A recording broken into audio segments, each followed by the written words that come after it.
And we're live. Yeah, boy. What's going on, people?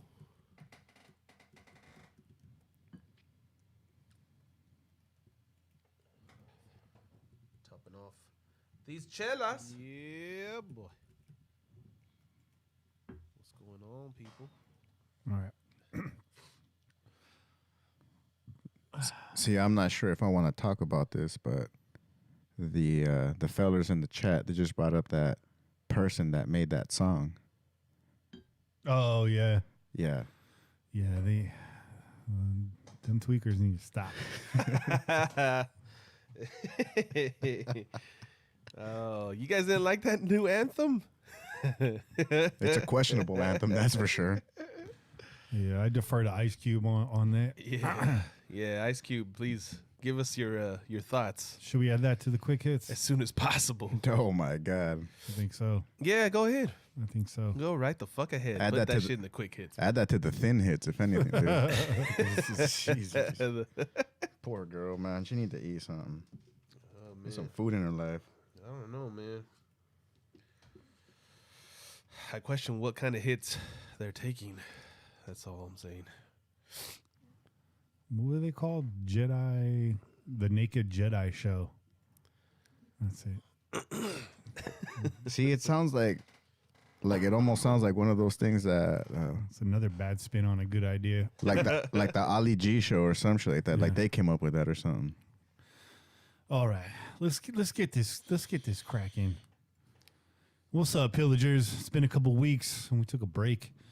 You know, that you all have your Super Bowl Sunday in peace, and there was no news, so we're back now. It's not a whole lot of news, man. Yeah. We didn't miss out on a whole lot, except for maybe talking some shit to some Niner fans, but that's about it. We had to let the news catch up with us because, as you guys know, you heard it here first every single time. Y'all act crazy when I break shit to you, and then it comes true, and then you're real quiet about it. So it's okay. That's okay. Che, do you want to start us off? Yeah. Want to do the honors? Let's do it. So. All right.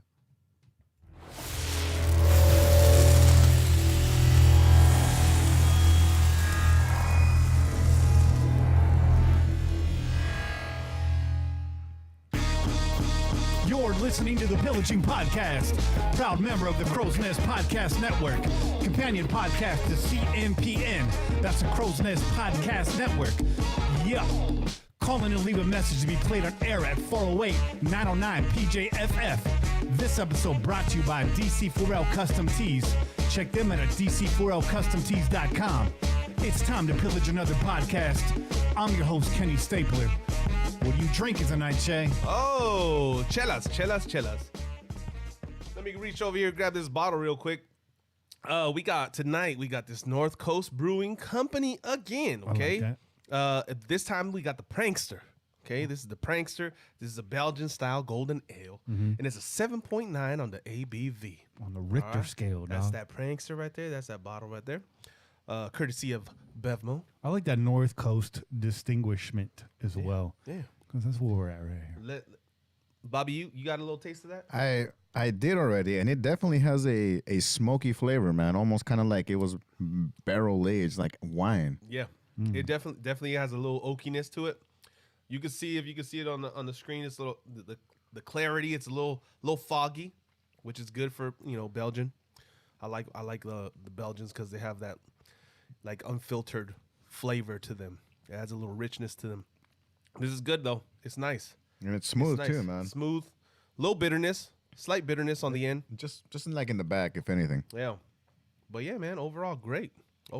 Can't complain. How are you guys doing? We're doing good. Doing well? Awesome, doing man. good, man. Except for this crazy wind over here, man. Yes. I was trying to ride over here on the bike and had to slow it down a couple times, man. I felt the damn bike drifting, man. But Bobby was an enduro racer on the way over here. trying to keep that bike level. Man. Hey, everybody follow us on Twitter at Pillaging Pod, at Kenny Stapler, at Che_PJ4F, at Kane MT. BT6 at CNPodNet for the whole click. And of course, the man himself at Bobby Wasabi 4080. That's right. If you want to keep us up with us personally or just the show, we'll leave it up to you. That's your choice. Tonight's guest is you. Yes, you, the listener, the caller. We're going to have a lot of time in the second half for some callers. We'll be breaking down our GROAT brackets, greatest rater of all time. We'll actually be setting up that bracket. This is going to be the first of 4 shows where we start ranking the brackets. We got 4 different brackets. We split up by category. We'll talk about that in a little bit. So we'll start that conversation tonight. This is a kind of ongoing segment. It's going to get us through the entire offseason. Hopefully before the preseason kickoff, we'll have your greatest rater of all time. There you go. And we are not making decisions. We are going to set the brackets. We're going to do our best to rank them. We're going to rank them before the caller segment. So if you're listening live and you want to call in and disagree or possibly sway our opinion on who should be ranked where, you'll have a chance to do so during that call-in segment. So if we have some time, we'll open the phone lines for maybe a live caller or 2. Also, just a reminder, merchandise, the show is brought to you by DC4L Custom Tees. That's where you can get your pillaging gear at. However, if you want some Raider fan gear, the best in the business, you're going to have to go to onenationfanwear.com. Yeah, goddamn right. Printed on the finest garments by Just Win Johnny himself. I know that guy. And Johnny's branching out, man. Johnny's been working for Lego officially, doing some designs for them. That's what's up. Word? Yeah. A lot of people, they see the One Nation fan wear, but they don't really understand the mind that's behind it. Johnny's had some pro contracts in the past. He's worked for NFL, all the major sports leagues, all that good stuff, and he's done some corporate work too, and he continues to do so, but his true passion is Raider Nation. So make sure you support that by going to onenationfanwear.com. I know he's going to be trying to lower some prices for y'all. Some of you guys might think that the prices are a little steep, but these are not printed on Gildan shirts. A lot of them printed on American Apparel. It's good quality stuff, and you're going to pay for it. You're going to get what you pay for. I've been rocking my shirts every single week. They're holding up strong. They wash up well, so I like it. I support it. He's got the hats too, and we're in the Proudly Hated hat, as I usually do every week. I need to get a new hat because I'm not wearing this one out. This one's holding up good, but we got to get some variety in there. Yeah, no, definitely. Mm-hmm. Well, you know what? Yeah, I'm not gonna lie. Every now and again, I actually will throw on the that basketball jersey that Johnny hooked me up with. That white one, that One Nation. Yeah. And you know what? It's like I'm going to the store real quick, so I'm gonna wear it for like a hot minute. Show it off all nice looking, and then just put it right back in the closet, man. Keep it crisp. Well, not only that, but it's not really that warm right now too. So I had to show off in spurts, until summertime, and then right then and there, it's gonna be out all the time. I feel you. No, I've actually been rocking that Lake Show, that Showtime shirt that Johnny put out. That I might have thrown some suggestions out there to him. I'm not gonna take any credit because the mine is all his. He put that shit together on that T-shirt, but he was like, "Yo, I know you're a Laker fan. Throw some ideas at me." So I did. He put that shit together and made it work. He created this dope ass fucking emblem. It's basically the fucking the Converse little emblem from the Chuck, and then inside he had the LA. I'm like, if that dude was able to get those actually made into little patches, I would put them bitches on my Chucks, bro. That would be dope. That would be fire. So Johnny, you might want to get to work on that one, man. Those would sell like hotcakes. You get some purple Chucks. I've been rocking that. Of course, we all know Kobe Bryant. His passing, came as a surprise. So I've been wearing my Lakers stuff out and about. Yeah. Of course, you gotta hold it down. Couple of preemptive shout outs before we get started here. Shout out to Edit Society Out on Twitter. Let me make sure I got that right. He did some new video backdrops for us, so you guys are going to see some of those graphics today.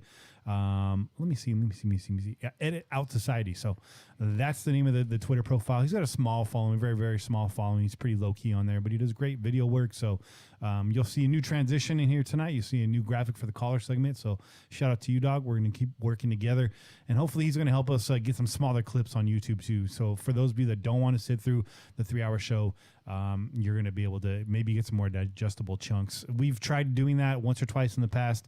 It's just we're real busy, so we need extra hands. If anybody else wants to help out with some of the video editing, let me know.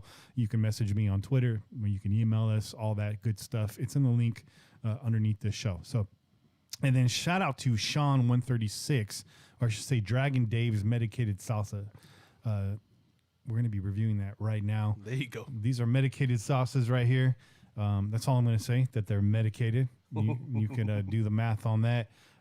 We should probably crack these open right now before I do the rundown. I mean, let's go. Go ahead, man. We got the chicharrones right here in our, yes, we still have our Raider Bowls from good old Oakland Coliseum, from all those delicious carnitas nachos that we threw back. I don't know why people would leave those there, man. And it was funny because as soon as you guys just noticed them, you guys just copped them up right away, and I was like, damn it. Hey, man, but you know what? We paid for a good fucking 5 of them ourselves. $20 a pop, bro. Yeah. And then we said, you know what? We could go ahead and scoop up some of these extra containers too, man. What's the problem with that? Hey, you know what? You know what I mean? That's true. I've actually gotten a couple of extra cups of beer that I walk away with. You just see those lying around. Hey, man. Hey, those are souvenir cups, bro. That's what I'm talking about, man. This is a souvenir bowl right here, bro. So we're looking at this. This is a salsa verde. Salsa verde? It's a green, and then this looks like it might be a cheese mix. The flavors aren't labeled, but if I recall correctly, that's pretty close. I think there's like a jalapeno cheese right there. So we'll try that. We got some chicharrones right here to try them on. Yeah, why don't you guys dip in first, and maybe somebody can hand me one. I could try it out. I'd like to try both flavors when you get around to it. While you guys are doing that, take your bites, savor. Let me know what the flavor looks like, tastes like, smells like, all that. But tonight's show is a big one. We got your Raiders news for you. A little light on that, but some good talking points. So I'm sure you have some good conversation there. Like I said earlier, the greatest Raider of all time. We begin that conversation tonight during Kane's Corner in the second half of the show. Also looking back just a little bit on Super Bowl 54. Raider fans, I know you guys were out at some Super Bowl parties. Bay Area Raider fans probably in the Lions Den, if I can call it that. It's a bit of a stretch, but Niner fan Super Bowl parties. I don't know how that went. Yeah, got a lot to say there. The truth behind these Tom Brady rumors, we're going to try to get to the bottom of it. Preemptively, I just want to say, y'all put me on blast when I mentioned it a month ago that this was going to be a possibility, that this was going to be a conversation, and here it is. Now, who's laughing now, dog?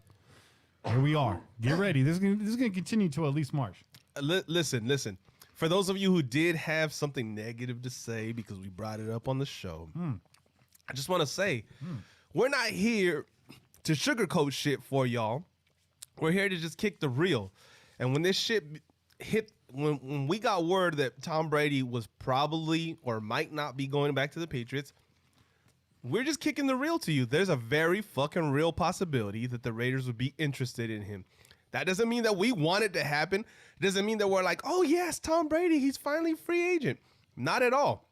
We're just telling you what we expect this fucking organization to fucking possibly do. And as you can see, as time has gone on in these last few weeks, you're hearing more and more that it's a possibility and that they're interested at least, right? So don't shoot the messenger. Yeah. We're just here to tell you guys what we think is really going on. That's all. So put a pin in that. We'll talk about that in a minute here. Jalen Richard extended. Oh, Bobby's keeping it coming. I'm good, Bobby. Keep coming. Hey, well, you know what? That's the one thing is that you guys got to remember as well, for anyone out there that's tailgating with the Pillagers, Kenny is always the hardest working man out there. Kenny and Chet and Kane.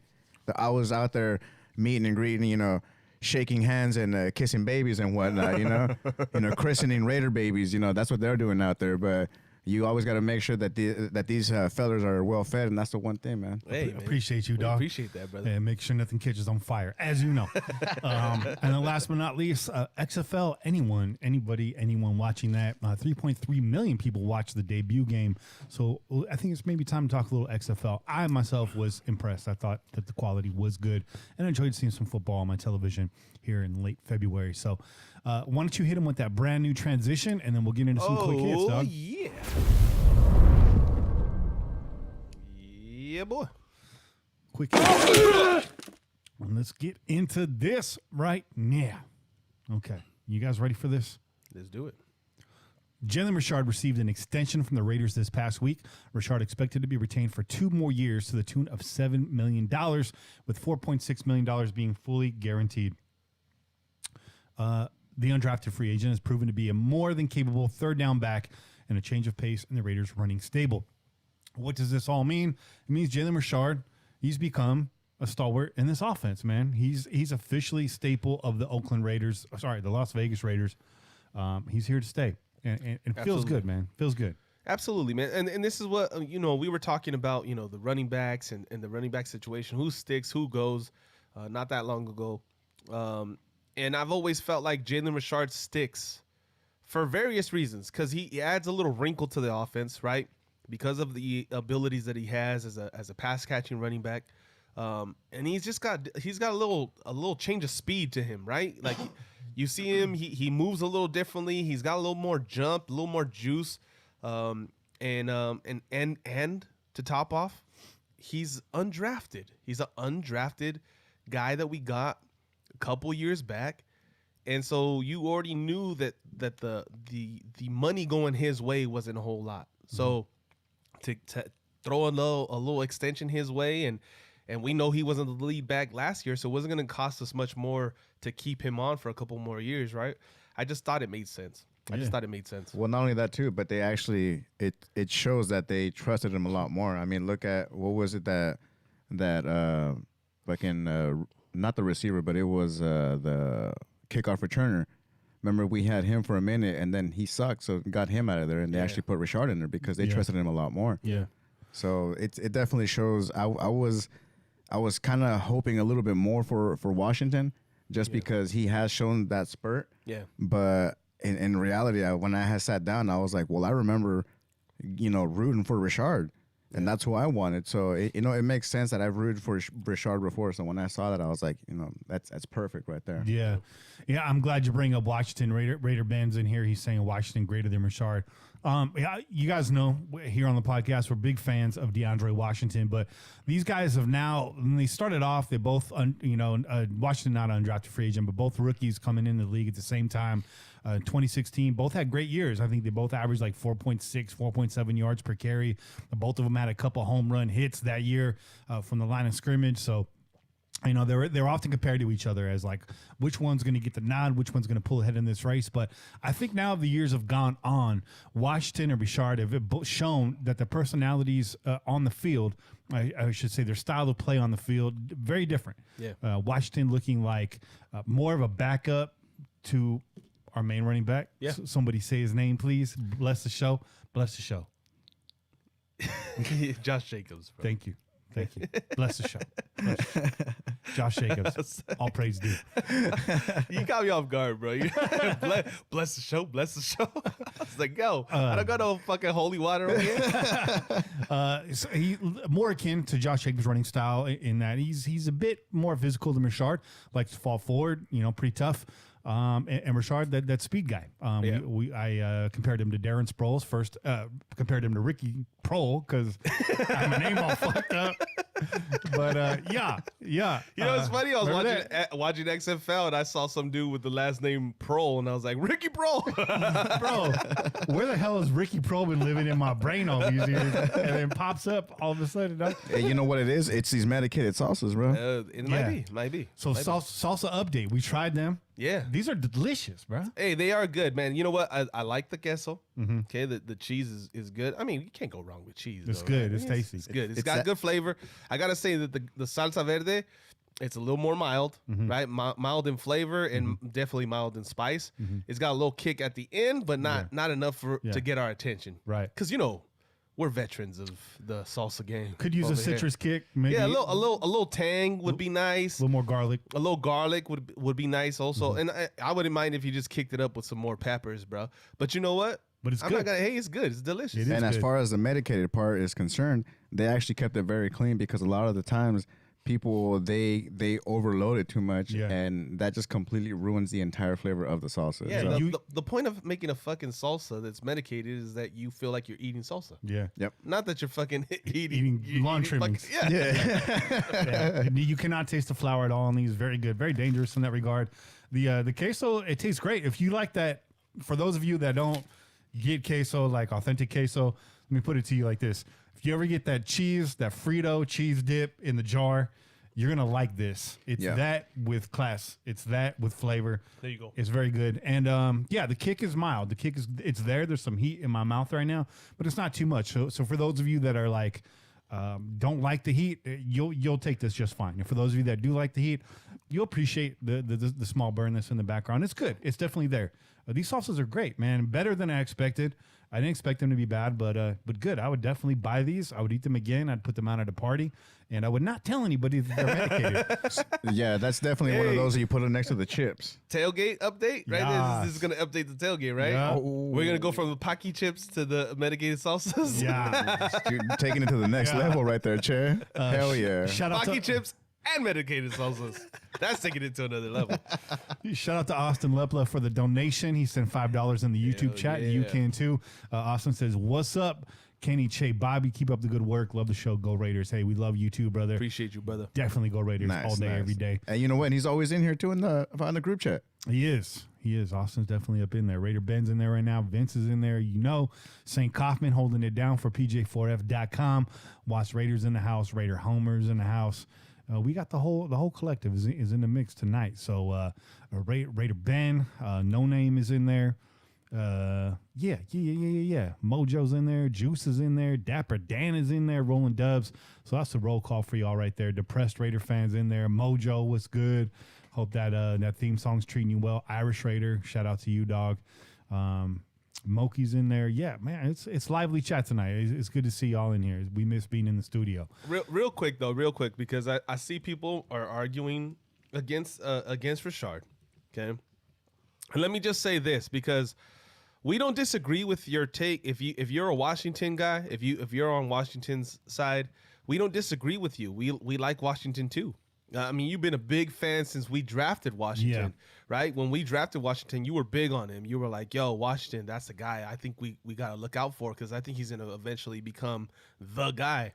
And I think he shows all the abilities to be a reasonable number one back at times.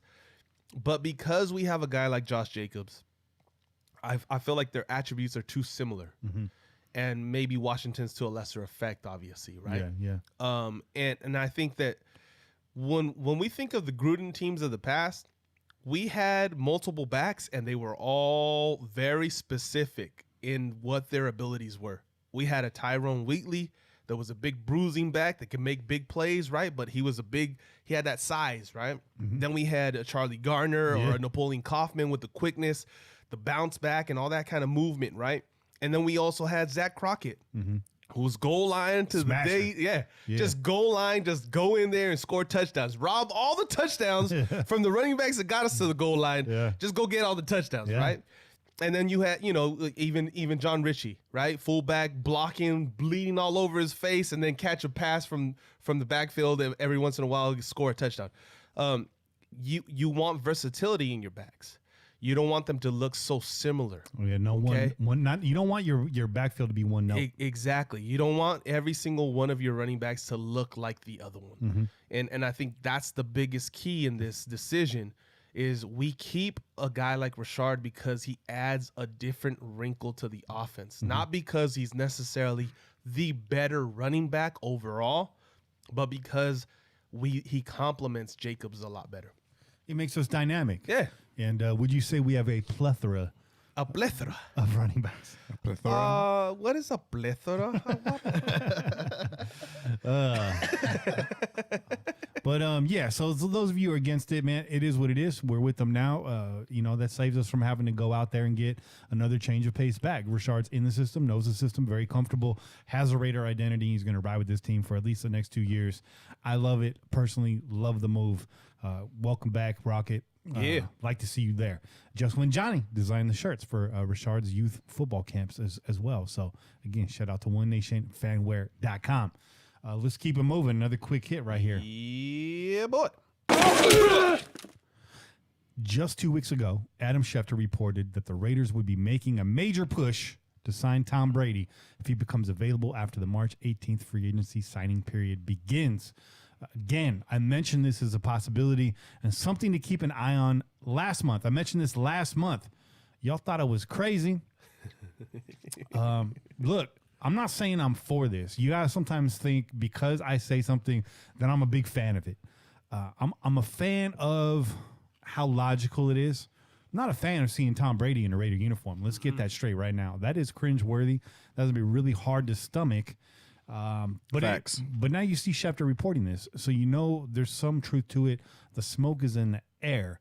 Now, we're going to tease this out a little bit. To follow up on Schefter's report, this week, Mike Lombardi wrote in The Athletic, and we've had Lombardi on the show. He was a great guest, read his book. It was actually a great book. I don't know how y'all feel about Lombardi. I know he's a polarizing figure, but the guy is a great writer. I love his written work quite a bit, and he was a good guest to come on here during his book tour. It's just us, man. We're just a lowly little podcast, and dude took some time off to speak with us. And this is a guy worked very closely with Al Davis. If you read his book, glowing comments about Al Davis in there. Worked very closely with Bill Walsh. Also worked very closely with Bill Belichick. So Lombardi's been around some of the greatest football minds out there. Now, how he is as a GM, now that's a different story, but we're talking about what he's reporting. So this week he wrote, and again, he quoted sources in quotes. And now there's a lot of times these sources are agents, and agents will throw things out there because agents are salesmen. They got to sell things too.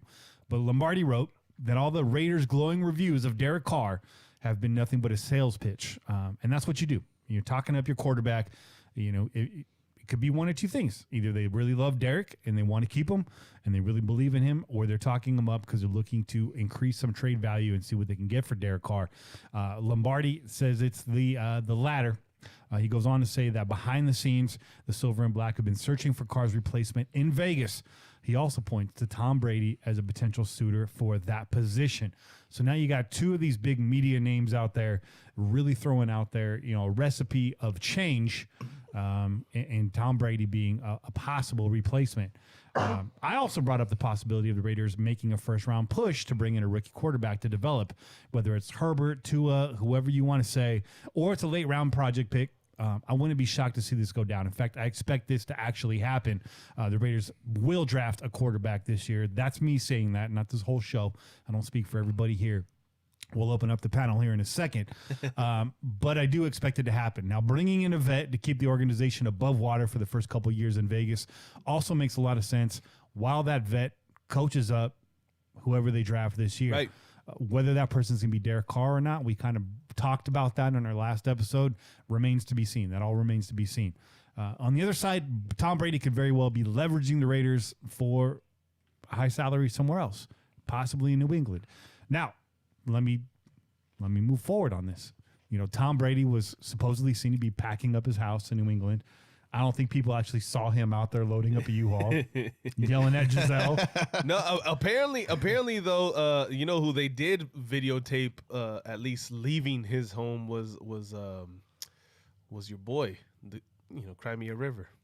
Every time you say your boy, I know you're about to say some dumb shit afterwards, bro.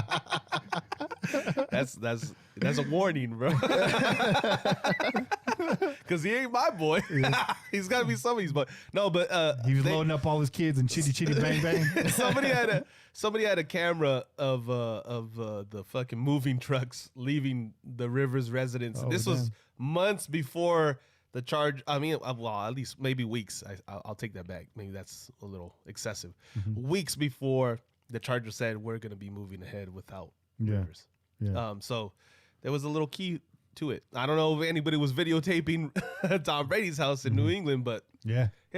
I don't think anyone's allowed to get close enough. Probably not. Probably not. It was probably Antonio Brown. He was probably recording it. He's probably outside of his house screaming and shit. Man, they got TB12 secret agents roaming the premises trying to keep everybody out. So furthermore, Brady was also reportedly buying property in Las Vegas. Now, this could mean nothing. Brady spends a lot of time on the West Coast. As you guys know, he is a Bay Area native. In the offseason, he does train in L.A. He spends time in San Diego. The Chargers have also been linked to Tom Brady. It also makes a lot of sense for that organization to go out and whiff on Tom Brady. But yeah, so I mean, a lot of signs point to this being a possibility. It could all be smoke. This could all mean absolutely nothing come March 18th when New England ponies up the cash and brings in Tom Brady. Keep in mind that Derek Carr is making more money than Tom Brady's ever made in his entire career. I think Tom Brady made like $17 million. He was making $14 million on his last contract. Rumors are also that Tom is looking for a $30 million contract in his final, send off in the NFL. Right. And, damn it to hell, but the guy deserves it. Does he not? I mean, 6 championships, yeah. I mean, I guess you would say, yeah. The guy's making cash hand over fist in promotional deals and whatnot. definitely. So he's not hurting for the money. Nah, not at all. He's done what's right for his team to stay in that New England system. Tom's smart. He knows Belichick will cut your ass to save $1 because it's really all about that bottom line in New England. And they do a lot in analytics, and Bill's never hesitates to make a shrewd maneuver. So, Tom's done what he has to do to keep that legacy and that dynasty going over there. But has it come to an end? It seems like it has. So let's open this up a little bit. Let me ask you guys a question. Can Tom, if this were to happen, regardless of where he goes, can he be effective at his age? And you know what, man? I think he can still be effective. How effective he'll be, that's the question, right? I think we saw a little bit of aging this year. The last couple of years, we've been saying like, "Oh, Tom Brady's gonna get old. He's gonna start to fall off," and his fucking workout regimen and all the shit that he does outside of the New England locker room, right? Outside of the trainers that they have there, and for some reason has turned out well for him, right? He's been able to get through it, and he's talked about playing till 45 and shit like that. So you have reason to believe that this guy can turn it around. What we saw in New England this year is a big offensive struggle. Defensively, they were great. Offensively, they started off well, and then they just teetered off, right? And it seemed like pieces just did not fit. I mean, they picked up AB after we dropped them. He played one game for them and then was suspended for the rest of the year, or let go for the rest of the year. Josh Gordon was picked up by them, never panned out, didn't really play. I heard that they knew he was going to test dirty, so that's the reason why they sat him for a while before they cut him. And then when he got released and Seattle picked him up, then all of a sudden he tested dirty, right?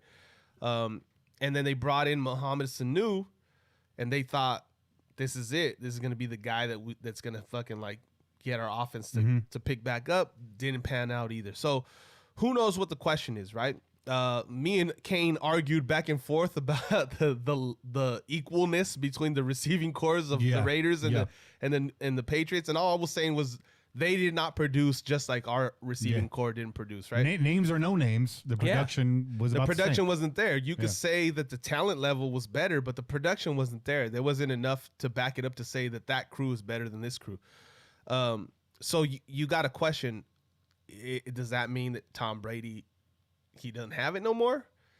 And I think age is getting to him for sure. Yeah, I mean, the clock's ticking, dog. Like, not everybody's clock is ticking. Okay, I just blew out my fucking knee a couple fucking weeks ago. Okay, like I'm 7 years old, right? Tom Brady's 42, 43. Those are facts. Those are facts. I'm 37 years old. I feel it in my knee, my left knee right now. But he's 43 years old. So I mean, Father Time is calling for you, dog. He's saying, come on home to the Barca Lounger back in your place. Yeah. Kick them feet up, dog. You done your job, right? Yeah. Especially with the 6 championships. But I would never count a motherfucker out unless it's absolutely like dire, like where you see like, nah, man, it's time to hang him up. I don't think we've seen that point. I think you see him go out there, he competes. As much as we don't like him to fucking win and stuff, he figured out a way to get his team into the playoffs still this season. And they were one of the top seeds, even though they got knocked out early. Yeah. So, I mean, can he get it done? I don't think we've seen enough to say that he can't. Yeah. That's as far as I would go with it. The brain is sharp as ever. He could run the game plan. Absolutely. And his ball didn't look too bad. He hasn't thrown the deep ball in a while. He hasn't really had anybody to throw it to. The mobility hasn't been a factor for some time. But, I mean, mobility has never been a factor. He was never a mobile quarterback, okay? No. First and foremost. Yes, he's gotten beat up. He's even less mobile now. But we, as Raider fans, have had to deal with a quarterback that is very capable of being mobile but doesn't do it. Yeah. Okay, so doesn't mobilize. What's the fucking difference? Like, what's the difference when you got a quarterback that can but won't, and you got a quarterback that can't but tries. You know what I mean? Like it fucking evens out to me if you ask me. And the biggest thing is knowing when you got to get the fuck out of there. And I think that the awareness, even though he's old man and maybe his reaction time isn't going to be the same, I think there's enough to be said there that there's a little bit more awareness when to get the fuck out of there than we've seen from Carr. I'm sorry, Carr. Like, I'm just being real. And I want you to fucking perform better. And the willingness to stand in there and take a shot.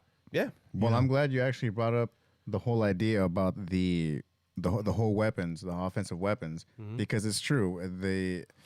The level of talent may not have been very spectacular in New England, but at the same time, I think the reason why he struggled this year was because of that offensive line. There you go. There you go. The other thing that didn't get brought up in the conversation you had with Kane is the run game. Well, I mean, the run game was a wash. We know that Jacobs is a better running back than New England has, and we have a better tight end than New England has. Okay, if Gronk was still there, that would have been obviously a difference. But also, I wanted to point out that in the later months, going into the playoffs and during the playoffs, New England's had a better run game than they had this year. They actually lean on the run a lot heavier in the later months. Bill Belichick does switch up his approach going into the playoffs, and New England has been, I won't say a run heavy team, but they get the job done at the running back. They couldn't get it done this year too. So that's something that did not get talked about. I know it's an obvious tilt towards the Raiders, but you know, if you're looking at a draw to bring somebody over here, that's one of them, and the offensive line that we have currently set up right now in Vegas. So the other thing, we're talking about this as fans, as guys that watch the game, we're talking about numbers and getting it done, skill sets, you know, where are they at in their career. But we're not talking about the business side of this, the marketability of all of it. Right. If you're Mark Davis or you know, and you're trying to sell tickets, you're in the entertainment capital of the world. You're trying to cultivate a new pocket of your fan base. You know, bringing in a guy like Tom Brady, as much as it divides the rest of your fan base, you know, it's going to bring a lot of eyeballs. It's going to be a lot of TV cameras onto your team. And this is not Al Davis's Raiders anymore. You had Hard Knocks last year. But this is an Al Davis ass move. We were talking about this downstairs. This is something that Al Davis would fucking do in a heartbeat. He would bring the fucking 6-time champion quarterback into his fucking team, bro. Even if it was for a year or two. Yeah, absolutely. Yeah, no, that's definitely true, man. So, I mean, we can dispute it. We can talk about why it doesn't make sense. We could talk about why we shouldn't do it. But the bottom line is, it's fucking real. It's a real possibility, and don't be surprised and don't get all up in your fucking panties about it when and if it does happen. Yeah, that's just it. And there's nothing wrong with having a healthy conversation about absolutely something not. like that. I mean, that's what the fuck we're here for. It's about winning. It's not about being, you know, a stan. Remember, we have to remember that it's about getting that W, man. We're definitely not stands. Definitely not stands. No stands over here. No. So those, for those that don't like Tom Brady, for those that don't like Derek Carr, that's a big wedge of people that they want to move on from Carr. They don't want to see Tom Brady in the silver and black. What are some alternatives out there to Derek Carr that are not named Tom Brady? You got Jameis Winston coming out. No, that's not going to happen. No. Marcus Mariota is probably less enticing and less exciting to me than Derek Carr. Yeah. Got drafted the same year, got benched real quick this year. Yeah. Yep. Ryan Tannehill, if he doesn't get franchised or re-signed by Tennessee, which probably will. He will. He's gonna get tagged or he's gonna get re-signed. And especially after he got that lame ass award, he shouldn't have gotten that. Yeah. I had to say that he should not have gotten that comeback player award. That should have been Darren Waller. Yeah, there you go. All day, every day. There you go. We called that. And I kind of warned you guys too on another subject that Josh Jacobs was not going to get Offensive Rookie of the Year based on the injury, and you know, if he had stayed consistently healthy and on the field every single game, which he practically did, I think he would have been the shoe-in. But I think that was probably the pebble that derailed that cart. But Josh Jacobs, we know who you are. I gotta say this, though. I gotta say this, though. Shannon Sharp Josh went Jacobs. You the real MVP. You goddamn right. Hell yeah. I don't know if you guys saw Shannon Sharp get on his show with fucking. I didn't see that. Skip Bayless, but he was talking about Josh Jacobs should have been the Offensive Rookie of the Year. No, word. For sure. He was more productive. Kyler Murray was he was okay.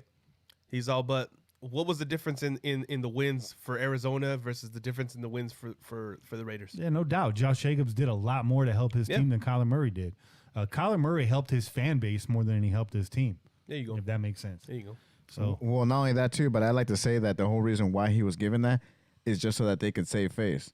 I mean, look who went, first overall, and they're like, oh my God, he's gonna make it happen. He's gonna, change the name of the QBs and blah blah blah. And he was just another quarterback that started his first year. Yeah. Mm-hmm. That's all it was. And remember how everybody was all, oh my God, the Raiders are gonna take him and blah blah blah. I was glad they didn't take him. I mean, they would have never gotten up there anyways. Arizona wasn't going to trade that pick away. Their head coach was decided that he was going to take Kyler Murray. It was a give. It was already set in stone. Yeah. So there wasn't going to be enough that you could trade to Arizona to get him anyways. That's really the reason why the Raiders wouldn't have taken him. mm-hmm. Now, had he fallen to the Raiders, I don't know. But we didn't like it. Size-wise, all that other stuff that goes into it, we didn't really care for us picking up a guy that's, 5'6". Yeah. Maybe. And heels. Shout out to Game On Dude for the donation. We appreciate it. He says Raiders need to draft quarterback Ray Pist from Penn State. Nice comment. Very clever. I'll add him to the list. Very clever. I almost Googled that. Very nice. You got me to say Ray Pist on a podcast. Shout out to Irish Raider he donated 10 euros. It's our first Euro donation to the podcast. Hey, that's some heavyweight money right there, bro. It is. I always picture euros to be like giant gold coins. It's fucking stolen from a fucking leprechaun or what, bro?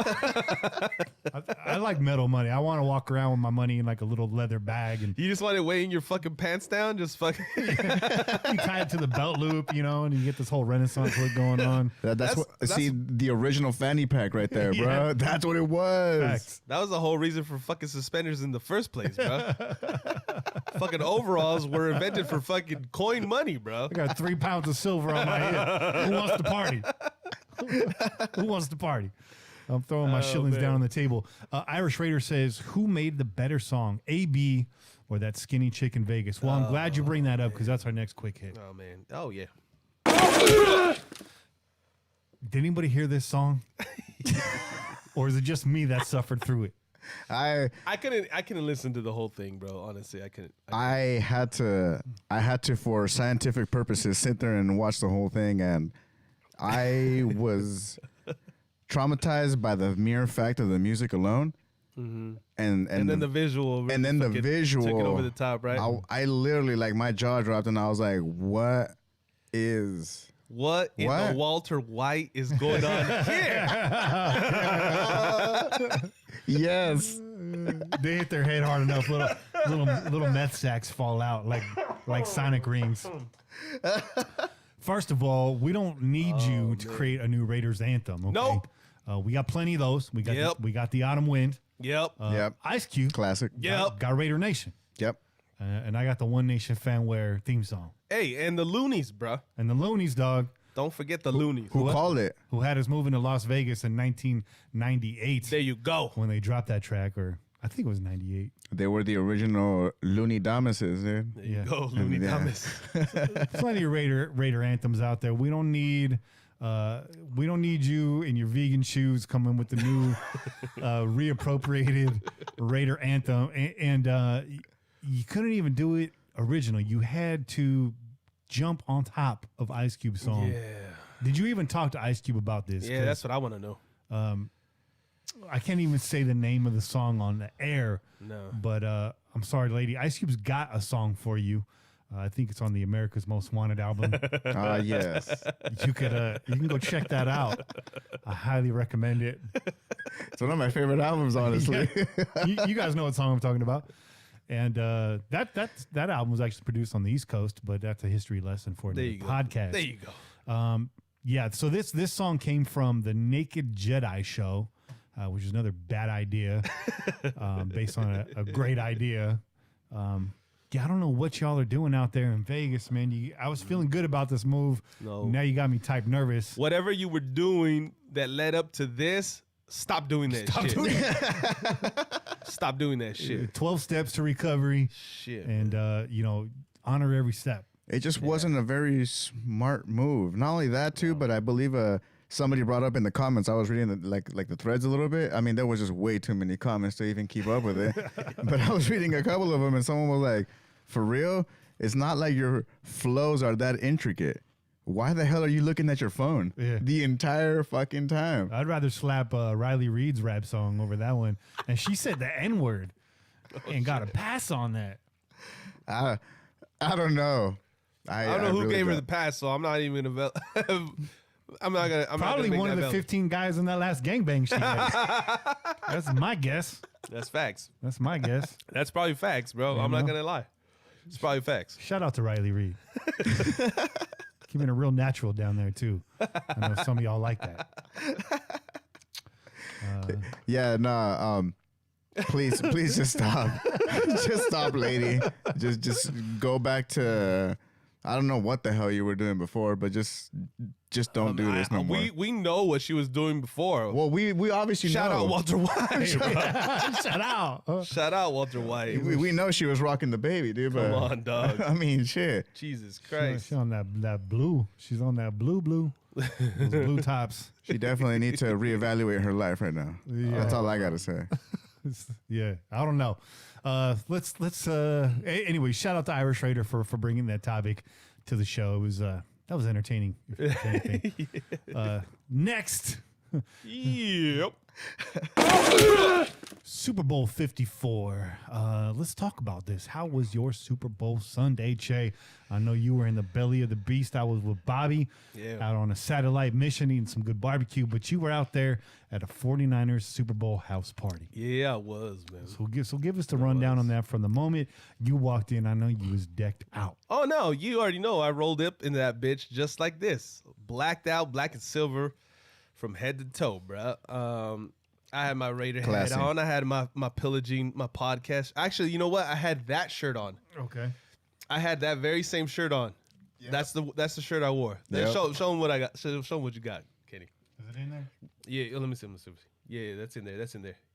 Give him on the back, it has some of the all-time greats. Yeah, you see that? That shit's fire.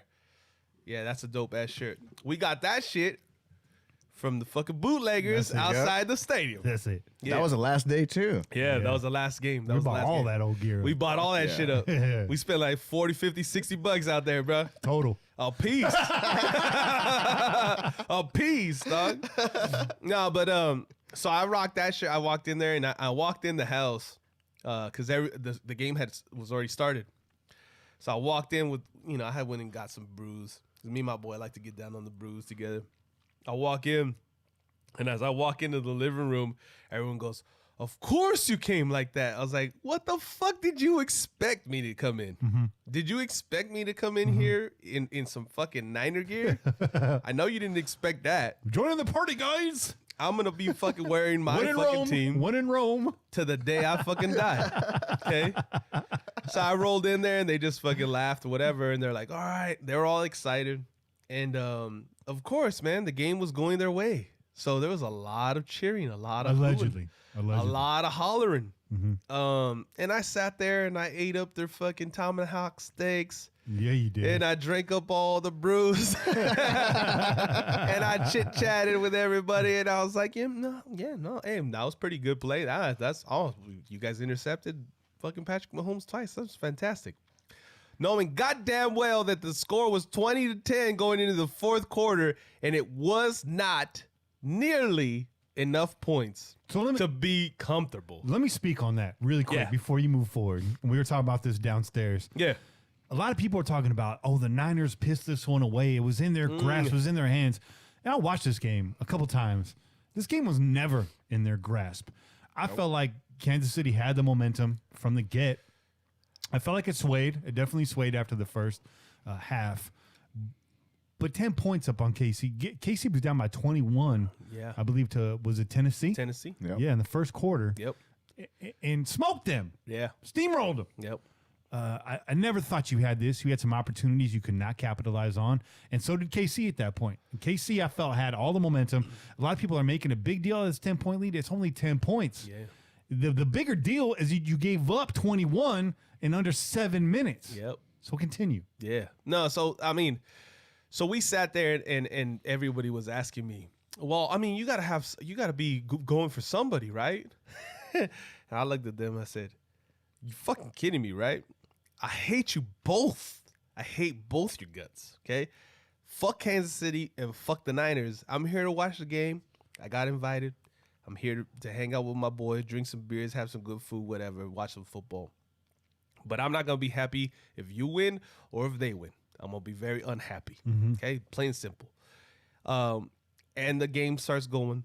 They're like, okay, we respect that. We respect that. Game starts going, and again, like I said, stuff starts going, kind of going their way. But like you said, they never took control of the game. No. The game was always close. And to me, when you have a team that can score as much as Kansas City can and as fast as Kansas City can, that's a bad recipe. And what I kept telling him was like, don't put the ball back in that motherfucker's hands. Like, you better hope they don't put the ball back in that motherfucker's hands. And at that point, they were getting to Mahomes. They were sacking him. So it was a lot of excitement. But nothing was happening to really pull away from them. And so going into that fourth quarter, I think they get that interception, the second interception. And I was like, that's what you guys need. Now you need to run the ball. If you guys really want to win this game, you need to run the ball, keep Mahomes on the sideline, eat up the clock, and maybe you come away with a field goal. Even if you didn't score, get down the fucking field. None of that happened. Eat up the clock. Doesn't happen. And then fucking it just starts to fall apart and unravel. And everybody's excitement goes to fucking like, oh, it's okay. We still got this. We still got it. We're still winning. And then all of a sudden, the game is fucking basically tied up. And then the fucking Chiefs get that go-ahead score. And all the fucking happiness and all the we're about to be Super Bowl champions. We gonna be champion. Disappears, bro. Everybody just gets real quiet. It got silent. It's so silent you could hear me chewing on the tomahawk steak. Steak's good. And drinking the beer. And at that point, I think I had moved on to a couple fucking Rice Krispie treats shaped like footballs. And I was like, well, these are pretty good Rice Krispie treats. Jay was over there. I know this much is true.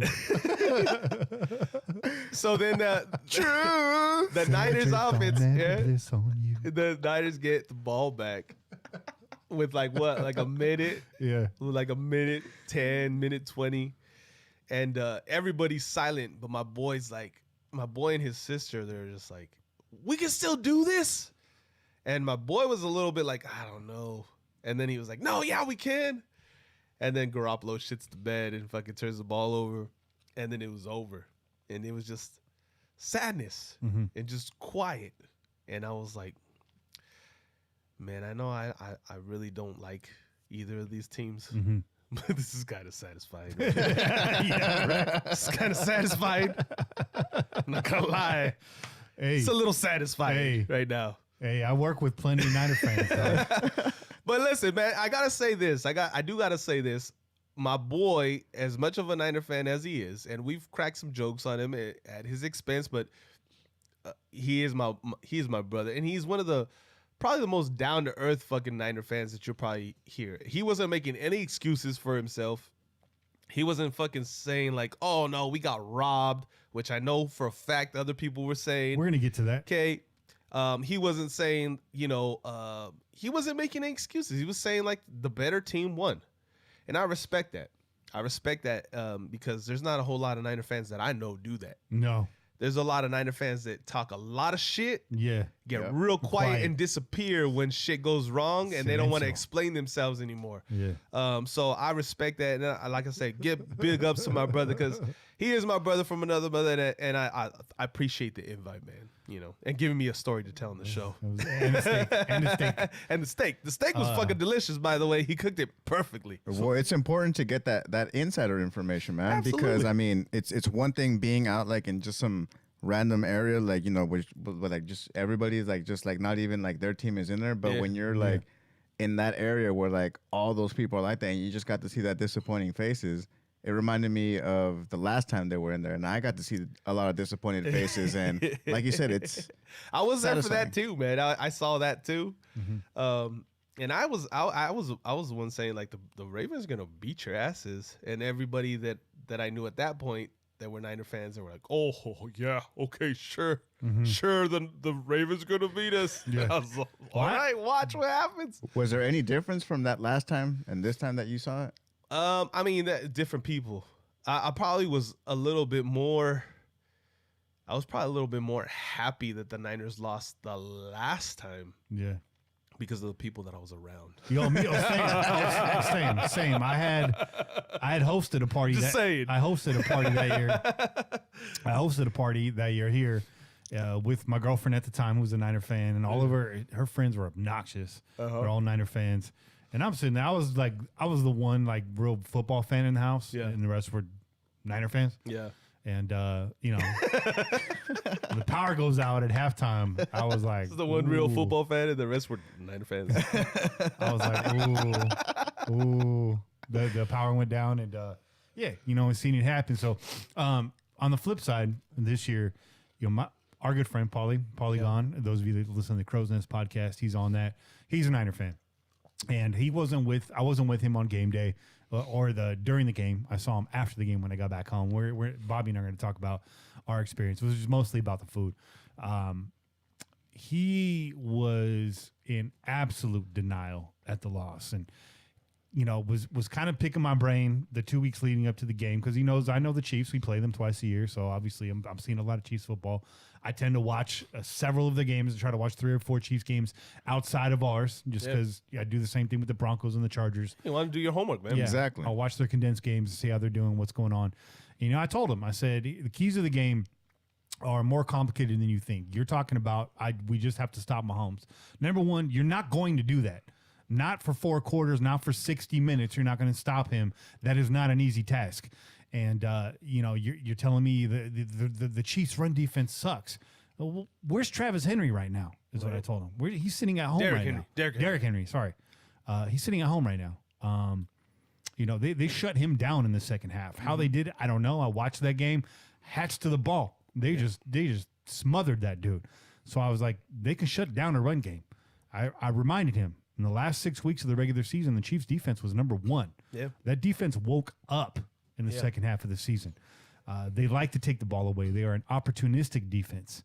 And I said, you know, so it's more than that. You're going to have to overcome that defense. Jones and Clark are out there wreaking havoc on quarterbacks. Yep. They may not get to your quarterback every play, but third down, you better watch out. When it counts, they show up. And I hate to say that being a Raiders fan, but they were showing out this year. They did their damn job. Clark was under a lot of pressure to start the season, a lot of criticism. And then later in the season, again, that defense woke up. And I said, not only that, look at their offensive weapons. All they have to do to stop you guys, evade the pass rush, which Mahomes can do. You're not going to get to him all the time. You could chase him, and now you're really in trouble. Yep. You know, you flush them out, and it ain't like flushing out a Tannehill or somebody like that, right? And furthermore, you know, I told them they're going to look to stop your run game, which they can do. I know you don't want to admit it, but they can do that. And they're going to put the ball in Jimmy G's hands.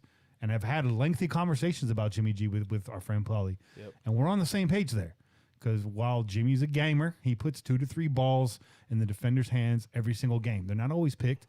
And he's right. Jimmy G, when he throws picks, they generally don't hurt the team. Well, he threw one at the end of the Super Bowl that put the nail in the coffin. They were pretty much out of it at that point. But Jimmy G did what Jimmy G does. And then he started complaining about the calls. Yeah. Okay, the George Kittle OPI was OPI. It was open. Yep. He got away with one shove. When he went back for the second one, extended the arm. It was clear as day, OPI. Complaining about the PI that Kelsey draws in the end zone. Clearly a pass interference. Now decides, I don't like pass interference in the NFL. I think this is a terrible horrible rule. It's a horrible rule. What I saw in that play was just good defense. And I said, you know what? They both have a right to the ball, but if you're not playing the ball, then you don't have a right to the ball. Exactly. Travis Kelsey's hand touches the ball. Yeah. In the restaurant we were at, the owner, she was like, Kelsey had his hand around him. He's trying to get to the ball. She was making up rules left and right. They didn't call holding all game. They got away with holding all game. I said, Paul, they didn't call holding on either team. Yeah. Are you telling me that you guys did not hold Clark or Jones all game for 4 quarters? Right. There was a lot of times when you noticed that jersey getting pulled, man. It was. Yeah. But I liked the officiating in this game. They let the game happen. Absolutely. The Niners got away with a false start. Did not get called. Yeah. Joe Buck called it out. Shout out to Joe Buck. Actually did a pretty damn good job on this broadcast. Actually, he's gotten a lot better. So I and he's always a conspiracy. They wanted to give this to the Chiefs. Patrick Mahomes is the new face of the NFL. They're trying to cement his legacy. And I'm like, bro, you guys just didn't have it, bro. No. A 10-point lead, and you're gonna go away from your game plan. Yeah. I mean, come on, dog. Yep. You guys didn't do any of the things you said you were going to do. Yep. Except for sacking Mahomes 4 times and picking him off twice. And that still wasn't good enough. Nope. So as a Raiders fan, as much as I hate to say it, the Chiefs deserve this win over you guys. Yeah. They stayed with it. You guys, when Williams scored that touchdown, when KC went to the hurry-up offense in the second half. That was key right there. Your defense was gassed. Yep. Your defense had given up. Yep. That Williams touchdown, that was bad D. Yep. Nobody touched that dude. Yep. Nope. Solo, bro. Free. It was light work for Williams on that score. So y'all gave up. Your fan base gave up. I walked into work on Monday. Yo, wait. Hold on. Speaking about fucking fan base, let's go back real quick. Because there was talk about the ratings via fucking the networks for every area. Okay. And who came in at the top. Without question, KC fans from KC were the #1 viewers of the Super Bowl, right? And fucking San Francisco, Santa Clara wasn't even in the top 10. Well, their fan base doesn't even travel. That's what I'm saying. They don't even travel 15 minutes to go to their games, dog. Yeah, man. So, I mean, that just goes to show you. Like, I know a lot of people like to say Raider fans are salty, blah, blah, blah. Oh, you guys are jealous, and that's why you guys talk about. No, motherfuckers. We show out for our team. Yeah. We travel with our team. Yeah. We sell out stadiums regardless of their fucking record. Okay? There's a reason why. Y'all motherfuckers don't. Those are just facts. When we kick that shit to you guys, it's fucking real. You guys can fucking argue whatever. You can make whatever point. Oh, yeah, it's just because we have more Super Bowls than you, or blah, blah, blah. Whatever you guys want to say. The fact is a fact. Unless you guys were winning this season, that stadium would still be fucking empty. When we say win, lose, or tie, Raider Nation till I die, we mean it. Absolutely. And like you said, it don't matter what day it is, what it's looking like. If it's hailing outside, we always show up. Yep. We always there. So, and they weren't selling out their stadium this year until like week 12. There you go. You know, they were selling out of fucking what was it? Funnel cakes and shit. That's what they were selling out of, bro. And our good friend went to his first game at Levi Stadium this year only. This year. Yeah. You know, most Niner fans I talk to go to one game a year at best. You know, the last Niner game Paulie went to, I was with him. It was in Candlestick Park, and they were playing the Redskins, and that place got loud when the Redskins scored. I'm just saying. And, you know, because I had that conversation with them a couple months ago. I was like, your fan base has your reputation, and there's a good reason why. You can fight it all you want, but it's there, and it sticks, and we're not the only ones saying it anymore. A lot of people are talking about it. You guys got called out after this game. Your fan base got called out. I walked into work on Monday, ready for the Monday meeting. Everybody's assembled. Meeting hasn't started yet. They're arguing over who had the better performance, J-Lo or Shakira. And I was like, well, Shakira had a better performance than the 49ers. And I shut that conversation down. Attendance was at an all-time low at school the next day. Man, y'all just can't lose. Yep. and you can't win either. Yeah. So you're fucked. Either way, like Riley Reid, you're getting it every which way but loose. Maybe loose. Oh, man. But it goes to show you is that a lot of these quote unquote fans were misinformed. A lot of them aren't doing what people like us, like real fans, are doing is, watching the other teams, the other people within the divisions, just other games as well, paying attention. Yeah, no. Not a lot of people pay attention to that, and they expect, like, oh yeah, look, they're on the roll, they're killing it, this and that. Look at the teams that you were playing. Look at the division that you were playing. I mean, come on, man. There really wasn't a whole lot for you guys. Yes, at the end, it did get a little bit harder for you guys, but I mean, as to how many times did we not talk about this, about what was it? Mahomes being like a Curry coming through, like in the end when they're like down, and all of a sudden, boom, boom, boom, scoring. Like Mahomes is a Steph Curry of the NFL. That is true. Sucks to say it, but he is. He is. He's frustrating. As a Raider fan, he frustrates the hell out of me. Hell yeah. I hate the Chiefs, but the players I hate on that team are like Kelsey, Douchebags. Tyreek Hill. Fucking douchebags. Yep. You know what I mean? Well deserved. So in advance of next season, 49er fan, I'm going to ask you politely, do not come up to me and ask me to explain your team to you. All right?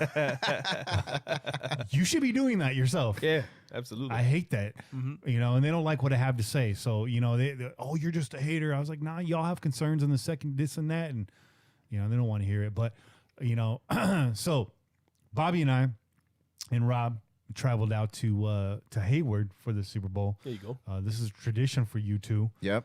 Shout out to Carmen's Barbecue in Hayward, run by a feisty Jamaican lady who showed much love. She gave me a hug when I walked in. That's what's up. Right away. A lot of times, like when you meet someone your friends know, they get the hugs and you get the dap. I got the hug too. She was very friendly, very cool. That's what's up. Didn't expect her to be a Niner fan out there in Hayward, but she was. But very cool. She's very cool. It was all you can eat. We paid like $60. Yep. All you can eat, all you can drink. They had the rum punch on the low. They had that in the red cup, so you weren't supposed to say anything. It was just saw that, bro. Yeah. We started off with some delicious oxtail. Oh man, dude, the beans and rice, bro. Just the beans and rice alone was Bombay. The red beans and rice were the best I've ever had. And they had like coconut cream or something. Yeah, it was made with coconut cream. When we put that oxtail juice over the top of it, like who's got it better than you, dog? That sounds delicious. Nobody. Delicious. And that's a Joey Diaz thing. That's not a 49er thing. So before you get my comments. We started off with that. The brisket I thought was no good. But this I'm not going to blame them. A lot of California barbecue spots will advertise brisket. They will serve you tri-tip. It's completely different. So we made an error there, but we corrected it. We went on. We had the champagne chicken. Oh yeah, that was fire, dude. That was fire with those garlic mashed potatoes as well, man. Ooh. Off the chain. Garlic mash. Like if you're gonna go ahead and drop $60 to all you can eat, this is definitely a spot worth it. Oh, dude. And it wasn't buffet style. It was anything you want on the menu. You tell us what you want, we'll bring it to your table. And so it was like everything, sides, desserts. Don't even get me started on the dessert. Drinks, they were serving me. I wasn't drinking, so they were bringing me the Diet Cokes. I was in that. I was wired for sound, bro, by the time I walked out of there. So we moved on to the beef hot links after that, which were fire. Bobby ordered the hot barbecue sauce.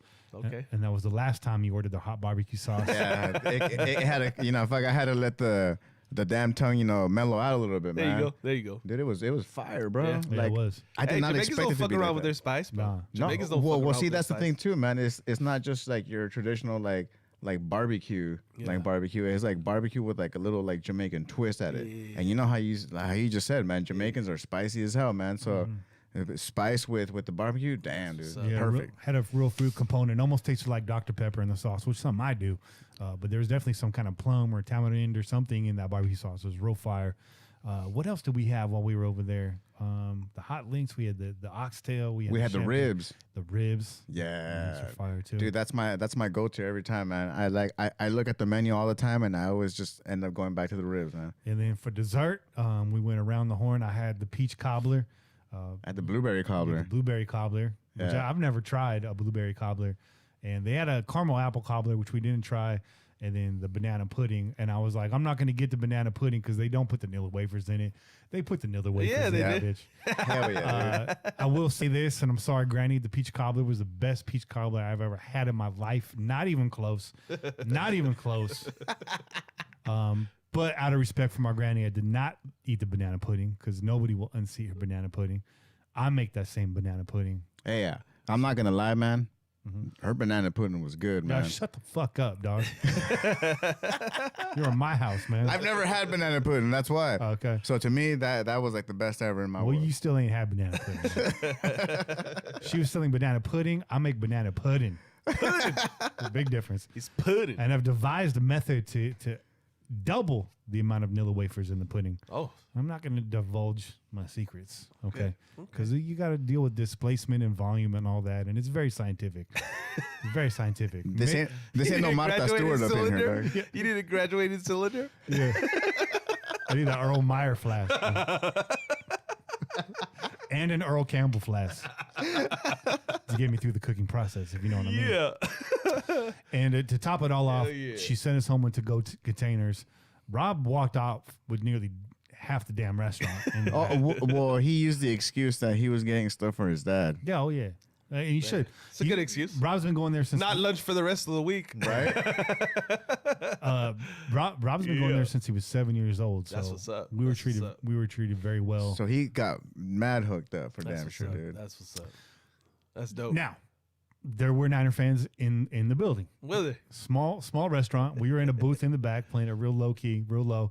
And Were then- you guys rated out though? Oh yeah, course. Hell yeah, Yeah, dude. sure, for Showing sure. up with the jersey and everything, Good. man. Yeah. Good. Shit. Good. Shit. Yo, real quick, I walked into the fucking ale house out in my hometown to grab brews before I went to the fucking Super Bowl party. And everybody in there was wearing their fucking Niners NFC champion fucking hats and T-shirts and shit like that they just got last week, right? They ordered that shit as soon as they won. And I walked in my Raider gear and everyone just kind of fucking stared at me and stayed real quiet. It's like they watched me walk up to the counter. They're like, this motherfucker's really up in here just like this. You shocked the hell I out of looked him, at him, bro. I was like, Che taking a shit with the door open. I was real like, comfortable, real comfortable. How dog. you doing? How you doing? Walked straight up to the counter. I was like, hey, man, I'm here to grab some beers for this fucking Super Bowl party I'm about to go to. I'm like, shit. Yeah. You know, that's the other thing about Don't even Niner question fan. me. Ask me why, because the Niners and Raiders rarely play at the same time, right? Because of the TV market and all that. Right. So when the Raiders aren't playing, I'll be at the store picking up some sundries, if you will. Why is it during your game, all y'all motherfuckers are at the grocery store wearing your gear? Shouldn't you be watching the game? This is true. Shouldn't you be at the game? This is true. I'm surprised I'm not True. taking selfies at the grocery store. At grocery store, LOL. Boom. Home games, man. At 1 o'clock in the afternoon, they're at fucking Safeway Where you at right now? buying fucking chips, What are you doing? getting lottery tickets. Taking pictures in front of the Coca-Cola display, dog. Getting cheese and some wine. Some saltines. Crackers. Oh man. Running that little fake football field they got in the snack section, pretending to be fucking Vernon Davis or some shit. Yo, hang it up, dog. Vernon Davis did. Trying to remember if they still got milk at home. Retire your fanship. Falta leche? Sí, falta leche. Llámale. So there were Niner fans there. They did a raffle. They gave away several things. Some fine gentleman got a nice bath and spa set. Who was a Niner fan? It was funny too because a Niner fan. She comes to our table. She's all, "Which gift should I give away next?" I was like, "That bath kit right there, that pink basket right there. I want you to give that away next." She pulls the ticket. Some dude gets it. I was like, "Yup, yeah." That's a Niner Enjoy fan. Enjoy that. Enjoy that shit. From me to you, dog. Hey, they gave away a nice 40-inch TV. Yeah. Okay. And it was funny because after Jimmy G threw that last pick, dude just scooped up the TV, walked right out the door. Yeah, he did. He Yeah, was he like, did. I'm done, dude. Yeah, he did. That whole table packed their fuck shit in. this? But what was funny is that like that front part of it, it was like, you know, it was like a small table, but it was Niner fans. But it was just, you know, us in the back and Rob. And then next to us, there was this gentleman and a lady All camoed out. just like just whatever, just mellow, like not even making noise, like just I'm enjoying the game, quiet, eating some food, whatever, chatting it up a little bit, this and that. But as the guy was leaving, we were just talking about the game, and he was like, "Oh yeah," he's like, "I'm a Kansas fan." He's like, "Yeah," he's like, "I just sat back here." Man? He's like, "Okay, Donald Trump, the great state of Kansas." the great Kansas. He's like, "I'm just sitting back here." Just staying quiet, just watching the game, man. Bro is camoed out, bro. They don't want anybody to see him, dog. Dude, Camoed out. you never would have known. Was he wearing fucking wood panel fucking camo? Looking like looking like a fucking table? Looking like Was he wearing bamboo camo? Or what? He was just quiet the whole time, man. He kind of scared me. I'm not gonna lie. I was like, who is this weird guy? Dude, he's just all quiet. wearing naga hide camo, trying to blend into that booth. Looking like, I can't say it. I'm not gonna say it. I'm not gonna say it. Yeah, he was cool though. He left. Of course, we were the last ones there. Yeah. Because we got the food afterwards, man. That's why. Yeah, that's right. So shout out to Carmen's Family Barbecue in Hayward. That's what's up. So if y'all ever want some good barbecue, Never leave early. Real quick over here. The chat wants to know a salsa update. Oh, yeah. Chase been smacking. I want some more of that queso. Actually, I've been eating a lot of these chicharrones by themselves. Okay. Just because I don't know. I don't want to push the limits, bro. I don't want to push the limits. Just being real. push it to the limits. Limits. You should know? just do it, bro. Just, your boy. He didn't fuck around with that one. Y'all saw that scoop. Dip it deep. Dude, I'm digging this green salsa one, man. I'm really liking it because enough of it and it starts to tingle in the back, dude. Goes up. Dude, straight up. Yeah. Here we go. So- We'll go with the salsa again. Super Bowl 54. It's a wrap. Those of you that live in the Bay Area, you're loving it. I don't care what you say about the Chiefs or the Niners. You're loving it right now. For the rest of y'all, I'm sorry, dog. Gent, I'm sorry, dog. Yeah, man. Gent called me. Oh, man. He's like, I know y'all loving it out there right now in the Bay, but these motherfuckers are shooting guns off in their backyard. Jen lives out there in Kansas City, Missouri. Or actually, he lives out there in Kansas City. So So it's not Kansas? Kansas City actually crosses over the state line, I believe. Kansas City, Kansas, and Kansas City, Missouri. But Arrowhead resides in Missouri. If I'm getting that right, if not, I don't know. Trump will find me. I don't give a shit. I don't live out there. I'm not supposed to know these things. This ain't geology class or whatever it's called. You know what I mean? My delegates don't live out there, dog. My constituency is not there. Okay? Is you is or is you ain't? My constituents. Constituents. Oh, man. So that's it. That's a wrap. Super Bowl 54 is done. Yep. Super Bowl 55. Let's go. Yeah. Next. The XFL. Did you watch it or not? I know I watched it. I try to watch as many games as possible. I'm all for alternative football. I'm all for year-round football, and I was excited about this. I've been following and tracking the XFL since they announced it. I love the rule changes. I wanted to see how it showed up, what the product was like, what was the broadcast like. Yo, shout out to Kurt Menefee holding it down. You did a hell of a job, dog. You brought some legitimacy to the broadcast. It sounded really good. The first game, we had the Seattle Dragons versus the DC Defenders. The DC Defenders were out there putting hits out, dog. Defense was looking good, man. Looking real solid. In the second game yesterday, you had the LA Wildcats and the Houston Roughnecks. The Roughnecks just ran roughshod all over LA in that second half. LA could not get their shit together. Connor Cook was benched earlier this week in favor of Knopf. Knopf, was that his name? Yeah. Looking real overwhelmed. Communication went out in the helmets. Dude was panicking.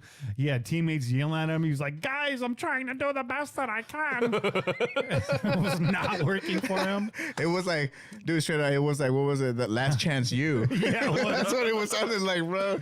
It was like Last Chance You, like live, bro. Bro was trying to explain himself. People were turning their backs and walking away. I was like, bro, this kid is hurting right now, yo. Connor Cook. Hey, real quick though, shout out to Elijah Hood. Shout out to Elijah Hood. I liked what I saw from him. Hurdled the motherfucker on the sidelines. He was doing his thing. And before you say anything, it wasn't that great. Look, the running game in the XFL is dog shit right now.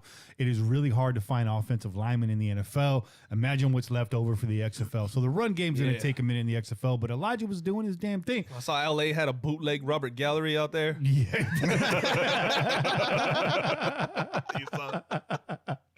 Robert Art Show, I think is his name.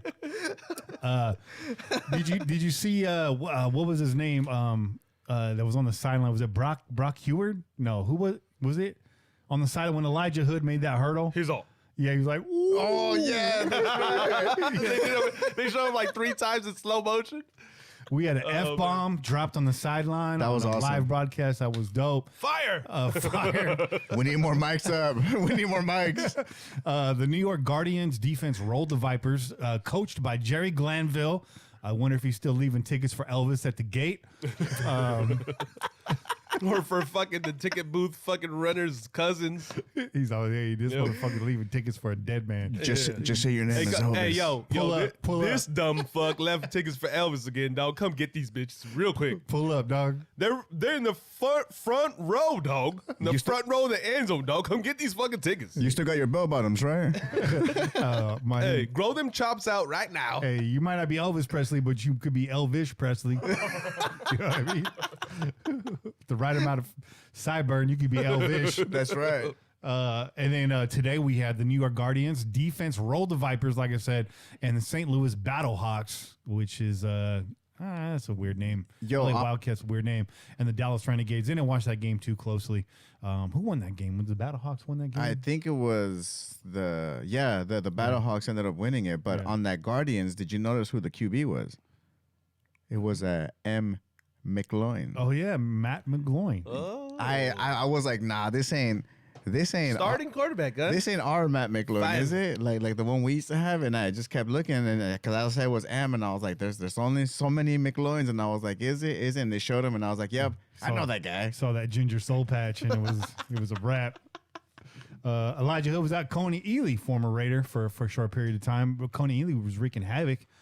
He looks like to be a standout defender in the XFL. So overall, I think the product was good. It's not NFL talent. It's definitely better than the AAF. The viewership, like I said earlier, 3.3 million for the first game.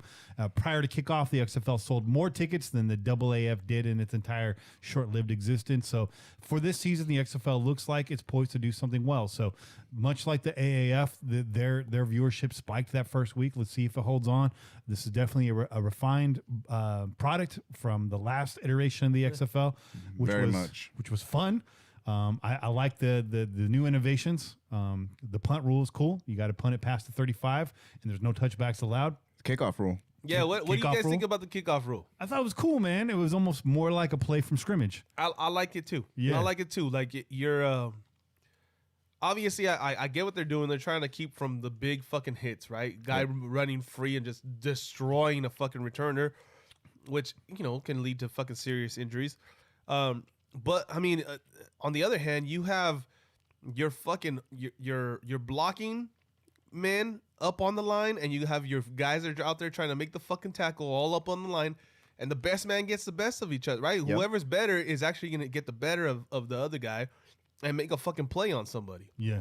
Yep. So you actually get to see who's really talented, right? Because anyone can kind of fucking come from 15 yards out and run and just kind of make a move and dodge a guy and get there, right? But now you got to really fucking work your way past this guy, get through the block in order to make a play. I like it. Yeah, it was good. It was definitely good. And then what else? Oh, one thing that you probably could have kept. One thing I felt like could have held over because there's really no safety, requirements or anything was the strippers as cheerleaders. I really think that was lacking this weekend. Would have liked to seen some fishnet on the sideline, but hey, Vince McMahon wasn't on that right now. Nah, they cooled off on that. But hey, there's always next season, right? There's always next season. There's always room for improvement, is what I like to say. Where's the comment box? That's all I gotta say. And maybe we can get a poll on the sideline to go with. I'm just saying, dog. I'm just saying. Halftime show should be fire. Right? Yeah. So, bring it back. Bring it back. I mean, J-Lo rubbed her pussy at the Super Bowl, and Jenna Jackson's just with her tit hanging out. Like, really? Is it really? Yeah? That's cool now? Apparently. Yeah. Apparently, man. FCC ran Howard Stern off terrestrial radio because of that titty. Seriously. Yeah. Yeah, you can trace it back. And apparently, if you have a pole, it's Olympic, dog. Remember, it's an Olympic sport now. Oh, there you go. Or it's on its way to becoming an Olympic sport. So if J-Lo could run one out with fireworks in the background, hey, give me a stripper on the sideline. That's all I'm saying. That's all I'm saying. Let me get some gold lame, some silver lame on the sideline. Let me get some thigh highs. Oh, man. Room for improvement. Yeah. I got in every league. I got singles. Yeah. Oh, man. Craft singles. But pretty good, man. Pretty good. And the DC Defenders, they showed out. Their fan base showed out. It was pretty loud for that first kickoff. Bobby, you had mentioned that first game with a lot more excitement than we saw in this last game. But again, it's DC versus New York. New York, there's a ton of things to do. DC, it's a small town. Yeah, it's Virginia, but they're not competing with as much entertainment value as like in LA or New York or one of these metro places. So DC fans, they showed out. They were there. I mean, who are they going to root for, bro? The Redskins? Come on now. Yeah, exactly. That's a good point. They were excited, dog. Point. Yeah, the DC Crimson Tide. Yeah, because that's what they look like. They look like Alabama, dude. Straight up. They did. But the uniforms are cool. You had the bootleg Titans today, the Renegades. Yeah, all that. The Renegades logo is cool. Actually shaped like the state of Texas too. Actually, pretty cool logo and different. What I liked about the look of it is the logos in the NFL are all very one note now, save for the logos that have not changed. Right. The Raiders, the Colts, the 49ers, the Chiefs, but all of them got that tapered back end look. Yeah. It's the same designer. When the Ravens came out with their new logo, everybody flipped to that logo. The Ravens and Carolina and Patriots. And Jacksonville, right? When all those teams came out, right? Even the Rams. They got that little fucking tapered off fucking end to their fucking mascot logo fucking. Well, the flaming thumbtacks. There you go. Yeah. That's the biggest flying Elvises. The flying Elvises. So if you haven't checked out the XFL, give it a shot next weekend. They do have games on Saturdays and Sundays, which is also really nice. So it's spread out. So if you can catch one game, do it. I wonder if they'll replay a game. ESPN had the broadcast. So pretty cool. I watched one of them on the ESPN site. It was streaming for free. I was waiting. My car's getting some work done. So there you go. Yeah, it was cool. I liked it, man. It's definitely, they researched their stuff a lot better than it was last time. It's now no gimmick. It's not like the Undertaker's running out there to hit the zebra with a chair or some shit. Like you actually get to hear. Like one of the coolest things I liked is that you actually get to hear the zebras talking about the thing that they're actually reviewing. Right. Yeah. So it's no longer like, oh, well, are they actually even paying attention, or is it all just BS or whatever? Yeah. And you actually get to hear them talking up to the booth and all that. Like, all right, cool. They have a camera in the replay booth, which was kind of cool. So that dude was sweating, pro. He was trying to pull up the right clip. He was nervous, though. But so wait. How real quick, before they put the camera on me, how do you do this again? And there was a big hit in that LA game yesterday that in the NFL probably gets flagged. Oh, yeah. But they talked it out, and it was a no flag, and it was a good hit. The dude got obliterated. Yeah. There was helmet-to-helmet contact, but not leave with the crown. The helmet contact was incidental, so they waved it off. The face. They waved it off. That guy got his fucking teeth rearranged on. Yo. So definitely check out the XFL. And then the IFL will be starting the Indoor Football League. I only mentioned that because the Oakland has the Oakland Panthers now. We got a team in Oakland. They'll be playing at Oracle Arena. Season tickets are on sale. You get 7 games for $120 and a parking pass for $100 if you want to get back out to the Oakland Coliseum parking lot and tailgate. I think the Pillaging crew should probably make at least one appearance this year. That would be good. I know one of our listeners, Dapper Dan, he copped some season tickets. He'll be sitting down there. There you go. In the end zone. That's He's what's up. Former Black Hole member, so he'll be out there for the Panthers games. That's what's up. Yeah. I'm down, man. I'm down to go do that. I mean, anything to relive some Oakland tailgate moments, bro. That'd be cool. How early are they opening the gates? I don't know. That's a good question. That's good. We need to force the issue, I think. Get there early. We'll be out there with the only fucking van out there at fucking 6 o'clock in the morning. But that's a 14-game season, so they'll get 7 at home, and I believe they're Saturday evening. So I think they're evening games. So I got to double check that. But we should definitely get out there. I think single game tickets are as low as like $15. So that's what's up. We need to make that happen. Hell yeah, cool. That'd be hella cool. All right, one little thing, one minor thing. Why don't you hit that transition, Che? Yep. We got an injury update for y'all. Jonathan Abram is 90% healed. and rolling with the squad out there in Vegas of Hey, well, when in Vegas, right? winning Baddies. He just was out there with the baddies, and they did not let him live his life, bro, comfortably. They were all over him with the fucking cameras, asking him all kinds of questions. Hey, for all we know, those were physical therapists, all right, guys? So, cool it, everybody. Fucking up my boy's game, bro. Hey, let him be. Good call, Bobby. Let Good him call. live his life. Nice cover. I'm just saying because there were we've some all physical therapists we've all going been on. out with our physical therapists before. So. Bobby playing deep safety right there, saying, "Jonathan, I got your back, dog." Yeah. Got you, bro. Yeah, fuck that guy for putting that camera in your face, dog. So we're gonna take a short break right now. When we come back, we'll be ranking the big nasties on offense for the Raiders' greatest of all time, their greatest Raider of all time, the GROAT. Yeah. As we'll be calling it. So I'm Kenny Stapler. Joined as always by your boy Chin. And Bobby Wasabi. We out. Right. Peace. Peace.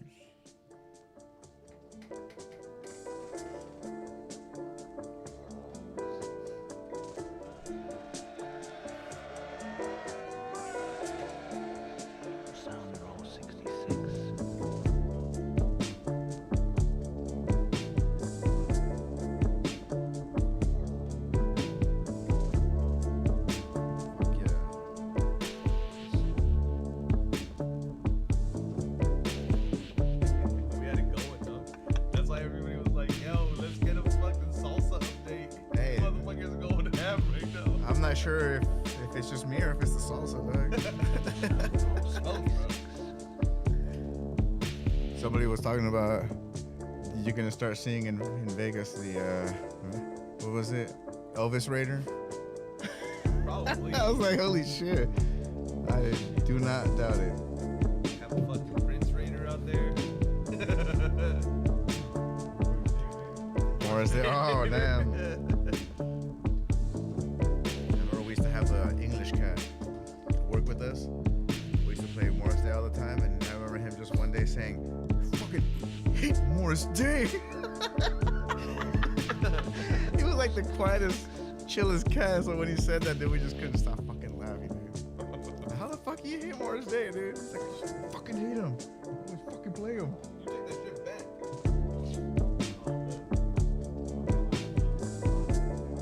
I'm feeling something, dude. It's mellow though. Yeah. Mellow.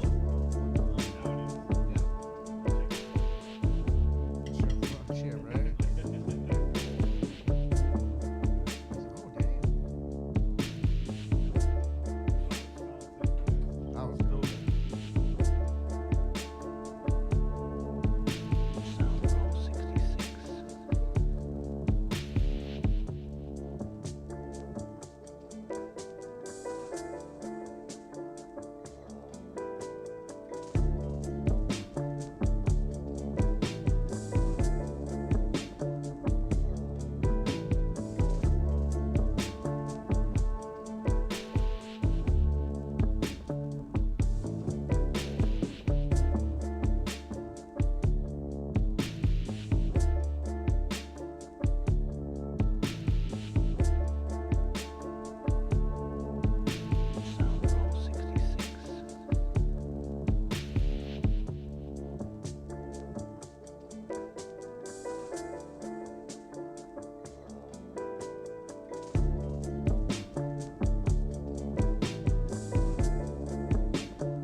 Yeah. That was a nice break. That was real nice. Let me set this up. Oiche. We Right. Peace.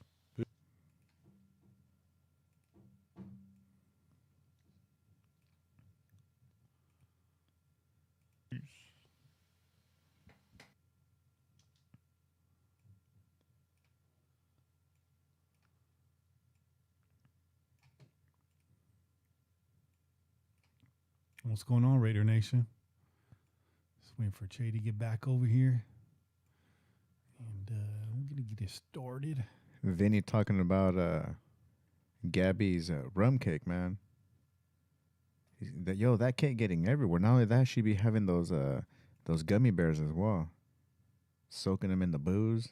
Oh, yeah. Yeah, dude. I was like, man, these things are getting everywhere. That's a vet move right there. With the gummy bears. We need to get Gabby on the Ladies of Darkness is what we need to do. What needs to happen? You know she would have stories, man. Gabby's got a podcast. It's a non-Raider podcast, but it is a podcast. We got to check that out. That shit just makes sense. Right? Ooh, dedicated to going rogue. Hey, this is a pretty cool little penguin right here flying around on this jetpack. That is a fucking penguin with a jetpack. Yeah. For y'all though that don't know what I'm talking about, it's this beer right here that has this penguin drawn on top, and he's grinning as he's flying around. That's right. That's the next Chela, brought to you by your boy Bobby Wasabi. I know that guy. You guys ready? Ready, dog.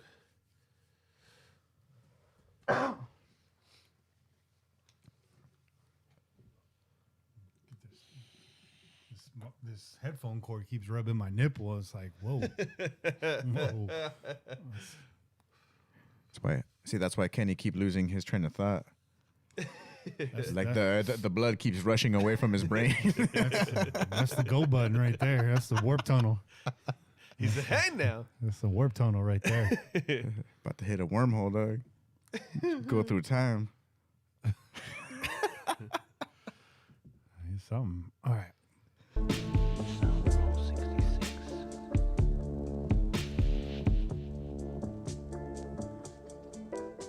And we're back. Yeah. Shout out to Death Dealers Anonymous from San Jose. Me and Polly just wrapped a remix for them, so we'll be releasing that shortly. That's what's up. We'll slide it in here on the show. We'll put it in as the outro for one night. Shout out to Toby, too, Silver and Black 666, who is the singer on our outro song.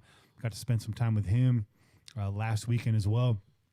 Went out with my lady and him and his lady. Went to a Brazilian steakhouse, got a grub on. That was good stuff. That's what's up. That was good stuff. That's what's up. You know.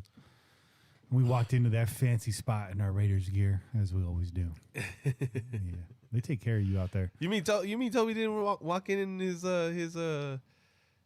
fucking tie-dye t-shirt? No. You know, Toby likes to rock that tie-dye t-shirt. He does. He always wearing the same raggedy ass Raider shirt, and I bought him a brand new Raider shirt. But I have that raggedy Raider shirt too. It's a go-to. Hey man, shirts are comfortable, bro. Hey. Sometimes it's hard to retire them. But Toby's a great dude. I had a great time with him. Him and his lady always very accommodating, very, very great hosts. And it was good. It was good to catch up with him. It's been months since I'd hung out with him. But man, time flies. Life comes at you fast. So we're going to be breaking down these big nasties on offense. What we did, we're going to get Kane on here in a second, hopefully. We have 64 Raider greats. 145 submissions came in. We eliminated all the duplicates. We ended up with like 45 unduplicated. And then Bobby and myself sat here this afternoon and filled out the rest because there were some names that were not all of them are going to be the greatest Raider of all time candidates, but they deserve to be on this list and deserve to be voted on by you guys. So the way we broke these down, the categories, they're loose and fast. We broke it down into the 4 brackets of 16 names each. And we have the offensive big nasties. I'm talking about offensive linemen, fullbacks, whatnot. We got our offensive skill players. Talking about quarterbacks, wide receivers, running backs. You got your defensive big nasties, defensive linemen, defensive ends. We even got some linebackers in there. And you got your defensive playmakers, your corners, your safeties, and what have you. And in addition to those names, we got broadcaster Bill King in that mix. Sorry, Greg Papa, you're not on this list. You got Al Davis on there. We got We got Ron Wolf in the mix. John Madden, John Gruden made the list. So there's a lot of non-player names in here too. And also obviously you got special team guys, Shane Leckler, Sebastian Janikowski, and they got kind of moved into the defensive playmaker list because we didn't have 16 to fill that out, believe it or not. So you'll see that these categories are there, but they're not gospel. There are some names that you might be thinking, well, why are they in that group? Because we had to fill out the group. So we got 64 names in this bracket, and over the next 4 weeks or 4 episodes or so, we're going to be ranking these names so we can set the bracket. Once the brackets are set, we're going to pick, this is going to go on until August. It's going to go all off season. So it'll be a segment on our show. The GROAT bracket segment was going to be ongoing. So every week we're going to take a few of these matchups. We will tweet them out. We will have you guys vote on them. I will also post a survey over on pj4f.com for all of you pillagers over there. And you guys can all vote on it. And we're going to have you guys decide who goes on to the next round in these brackets. It's not going to be decided by us. But we will be talking about the decisions that are made and making a case for players that maybe didn't go forward. And if it's a tie, for any of these in a tie, we'll break the tie for y'all. So hopefully I explained that clear enough. Does that make sense, guys? Yeah, man. Right? So sounds good. Yep. This week we're going to be doing the offensive big nasties. Names on that list. Should I just read them off right now? Sure. All right. So we got Art Shell. Barrett Robbins, Dave Casper is in there. I know skill player, but he's a tight end, so we moved him over here to fill out this side. We got Dave Dalby, that's right, former center Dave Dalby, Donald Penn, Gene Umshaw, Henry Lawrence, participated in every Raiders Super Bowl victory, Jim Otto, who's definitely got to be a favorite to win this whole thing. John Madden is in there, John Gruden is in there, John Ritchie is in there. We got 3 Johns in a row. Didn't mean to do that on purpose. It's sorted alphabetically. That makes sense. Lincoln Kennedy, Mo Collins, Rodney Hudson, Steve Wisniewski, and Zach Crockett. Was a beast at the goal line. You can make an argument that he's a big nasty, just the way that he ran through people. So those are the 16 names. We got to set these 1 through 16, and then we'll be moving on to the defensive big nasties on the next episode. So first thing we got to do is get our man Kane on the line to help us break this down. So we're going to give him a call. If he's not available, we'll take on the task ourselves. And those of you that are in the chat, feel free to chime in. And as we're discussing this, we will have the caller segment after this. So if you want to call in and give us your thoughts on some of our arguments or debates, or maybe give your own ranking of a couple players here, please feel free to do so. We'll pick that call up when we get into the caller segment. So let's take just another short break while I call up Kane here. Real quick though, can we? You want to get this Chela in right now or after? Totally. It's all good. It's all good. I was even thinking we could do the second Chela while you got Kane on the line. No, let's do that right now. So we got this second Chela that we were giving you a little heads up on during the break. Like I said, courtesy of your boy Bobby Wasabi, who came through with a nice 6-pack of this beautiful beer, and I'm about to crack this. Can never show up empty-handed. No, never empty-handed. You never do. That's a bad. You look, never do, bro. brother. That's a bad you never look. do. And this is that Rogue Brewing Co. This is the Out of Line West Coast India Pale Ale, and it's a 6.9 on the ABV. You see that we were talking about a little penguin with a jetpack. You can see that we weren't fucking around. It really is a penguin with a jetpack. Let me give this a taste real quick. I haven't had this before. Yeah, I was at the store and I was thinking to myself, I was like, what am I gonna get? And it was funny too because before I took off, I was hanging out with my lady, and I was like, oh yeah, I have to stop by the store and get a 4-pack. And she was like, what the hell's a 4-pack? And I was like, well, it's because microbrews, they're starting to come in a 4-pack. She was like, why are you being cheap? Why don't you get a 6-pack? And I was like, it's not like that, babe.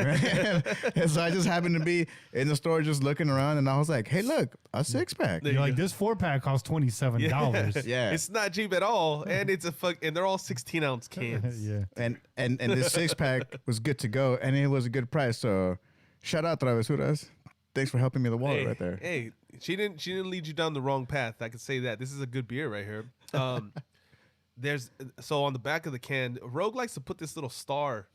It's basically like a little scale, and it tells you like kind of where it's hitting more, what points it's hitting more. So it's really high on the tropical and citrus notes, and that's definitely there. But there is a little bit of bitterness, not too much. You got 66 IBUs on this, but it's not that harsh. You got a little maltiness. There's definitely some malt there, and then minor pine notes. Not as much as some other IPAs. Yeah. Sure. It's definitely This is delicious beer. Rogue just knows what they're fucking doing, and we already know that Rogue likes to have their own ingredients. They grow their own ingredients. Yeah. So you're getting top of the line when you get a Rogue beer, man.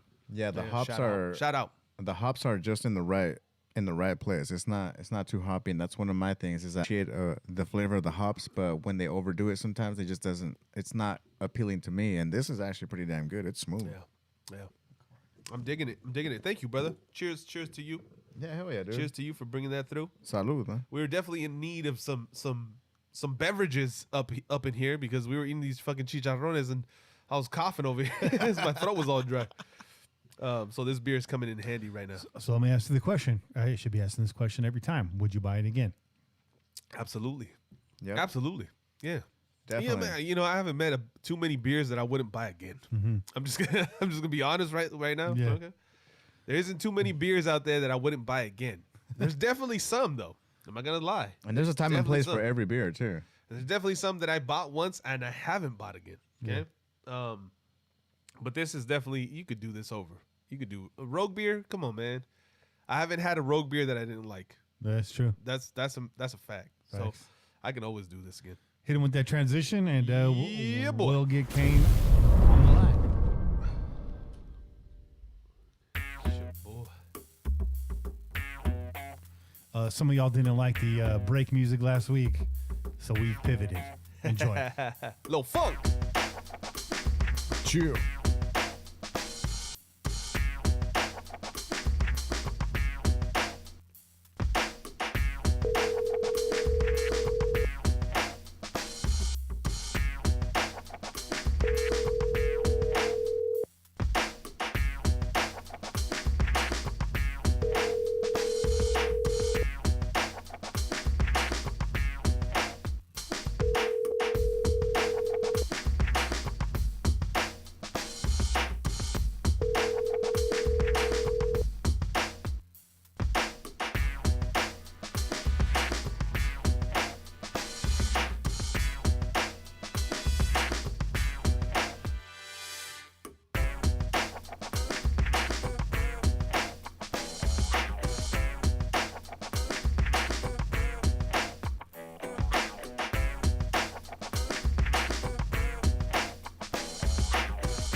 All right. Well, it looks like we'll be going this one alone, guys. That's okay. It's late. I know Kane's up really early, and show's running late today. What can we say? That first segment, it was a beefy one. It was. As Che likes to say, It was beefy. beefy. All right. Let's get back to it, dog. Where's the beef? It was in the first segment. All right, so we got a tough task here, guys. Rank them 1 through 16. These names that I just listed out before we went to break there. Where did we start? Did we start at the bottom? Did we start at the top? I mean, let's just get it going from number 1 down, bro. Let's just get it going from number 1 down. I think number 1 is a no-brainer. I think in this group we got to put Jim Otto at number 1. I think we got to put him right there. I mean, I'm not going to disagree with that, dog. I mean, by all means, Mr. Raider has to be number 1 on this list. Hell yeah. Yeah. For the amount of sacrifice he's given. Yeah, hell yeah. Shit. Hell yeah. There's no doubt about that. We got to get that drug. We got to. Shout out to The Wire. So number 1, Jim Otto there. Number 2 is going to be a tough call. You know, do you stay center? Right here, you got Dalby in the mix, who's a Raider great, no doubt. You got a present day Raider on this list. You got Rodney Hudson, who definitely deserves to be at the top of these rankings. You got a guy like Steve Wisniewski, who was a Raider for many years. You know, loved by the franchise. And you got John Madden, a former offensive line coach who coached his team to a Super Bowl. The first Super Bowl victory. You know what, man? Give me a name here, Jay, and we'll talk about it. Well, you know, honestly, man, I'm kind of leaning towards the linemen, bro. And for me, it's like we got to put a lot. We got to give respect where respect's due when it comes to these offensive lines that carried us to championships. So guys like Art Shell and Gene Upshaw, I can't see us not putting them in that upper echelon of this list. I'd probably side with Gene Upshaw there. Yeah. So I would say Gene Upshaw number 2, man. Oh, number 2. We're in agreement there. Number 2. So you had Art Shell up there with Gene Upshaw. Is he a likely number 3? Also coached the Raiders, got us into the playoffs. You know, despite what his entire coaching career said, he did get us back to the playoffs in the 90s. Also the first African-American head coach. Yep. Correct? Yep. Do all these things add up to be ranked 3rd? I would say this list of greats. I would say he's definitely in there, but I think if we didn't put John Madden in the top 3, we'd be crazy. I agree with you. And it looks like Scott in the chat would agree with you as well. Yeah, I don't think Art Shell is a number 3. You got Otto, you got Upshaw. You got to go John Madden right here. Yeah. If you disagree, call in 408-909-PJFF, 408-909-7533. Or light up the chat. Light up the chat. You know, chat's kind of on a delay right now, so it's always on a delay. So we'll amend this if you make a strong enough case.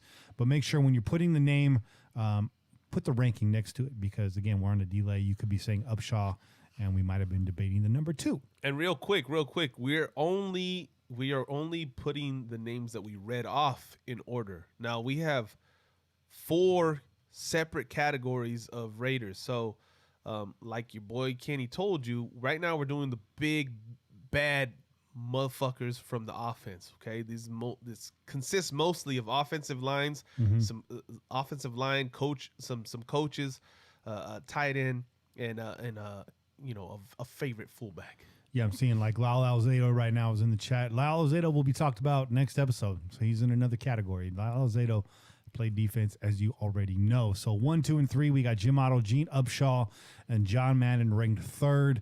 Still on the list, you got Art Shell, Barrett Robbins, Dave Casper, Dalby, Donald Penn is in there, Henry Lawrence. Every Super Bowl victory for the Oakland Raiders, LA Raiders, Henry Lawrence was there. John Gruden, John Ritchie, Big Lincoln Kennedy, Mo Collins, Rodney Hudson, Steve Wisniewski, Zach Crockett. For number 4 right here, we're thinking who's in the top 5. Dave Casper has to be in this mix at top 5. Am I wrong? I mean, he was essential for the Ghost of the Post. Yeah. I mean, Art Shell's still up there. Art Shell. Well, you're talking about top 5, but yeah. You know, that doesn't necessarily mean that they got to go next. John